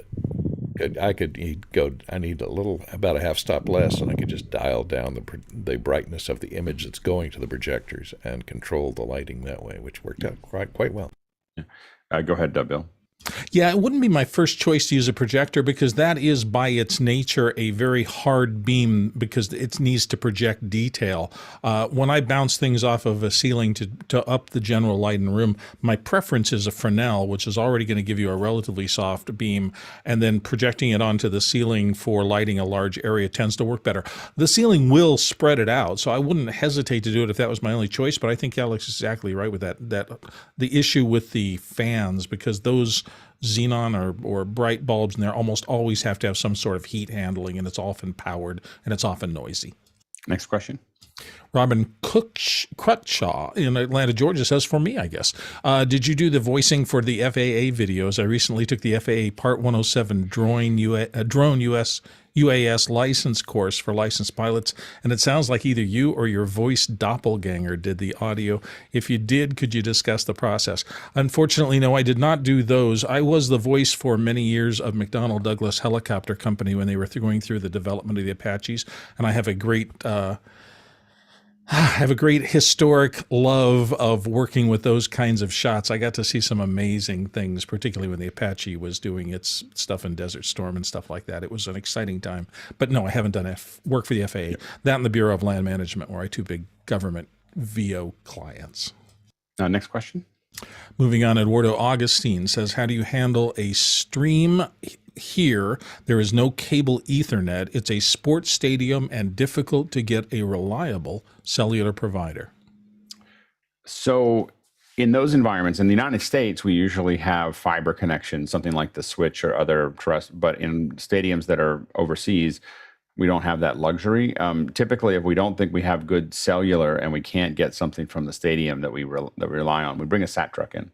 So, a satellite truck is how we oftentimes handle those for streams. That you can put a buck on them that will allow them to, an encoder that will allow them to, get bandwidth. So you can actually use the sat truck to get bandwidth if you need to. And we've done that in some pretty crazy places in the world.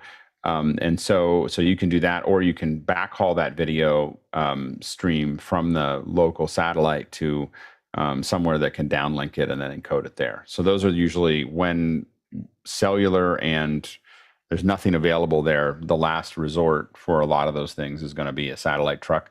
One thing to think about with a satellite truck is how your weather is going to look. If you're in rainy season, you're going to want to think about, you have to change, we can get into this, but you have to change the way the KU satellite works so that it's actually less efficient. It's going to power through a lot of clouds. Or you're going to move to a C-band, which is going to be a larger, more expensive truck that will get through just about everything. What you don't want to do is if you have any even heavy clouds, you don't want a KA. KA is a much smaller, it's the wavelength. So the C-band is very large wavelength. It'll kind of cut through a lot. The KU is a shorter wavelength, and it will be more susceptible to storms. And the KA is fragile. so that, I think it's the easiest way to call it. So those are the things to kind of think about there. All right, we made it. Made it with 1 minute to spare. Great job by our producers for a lot of great questions to keep the conversation going. And thank you to the panelists. We can't get this done without you. Great answers, great discussion. So really well done. And now, remember, we have tomorrow, we have mocap. Nick Justison is threatening to come and talk about motion capture with us. So it should be a lot of fun. And otherwise, we'll jump into after hours. All right, see you there. See, now I'm waiting for 3 seconds before because they told me I need to.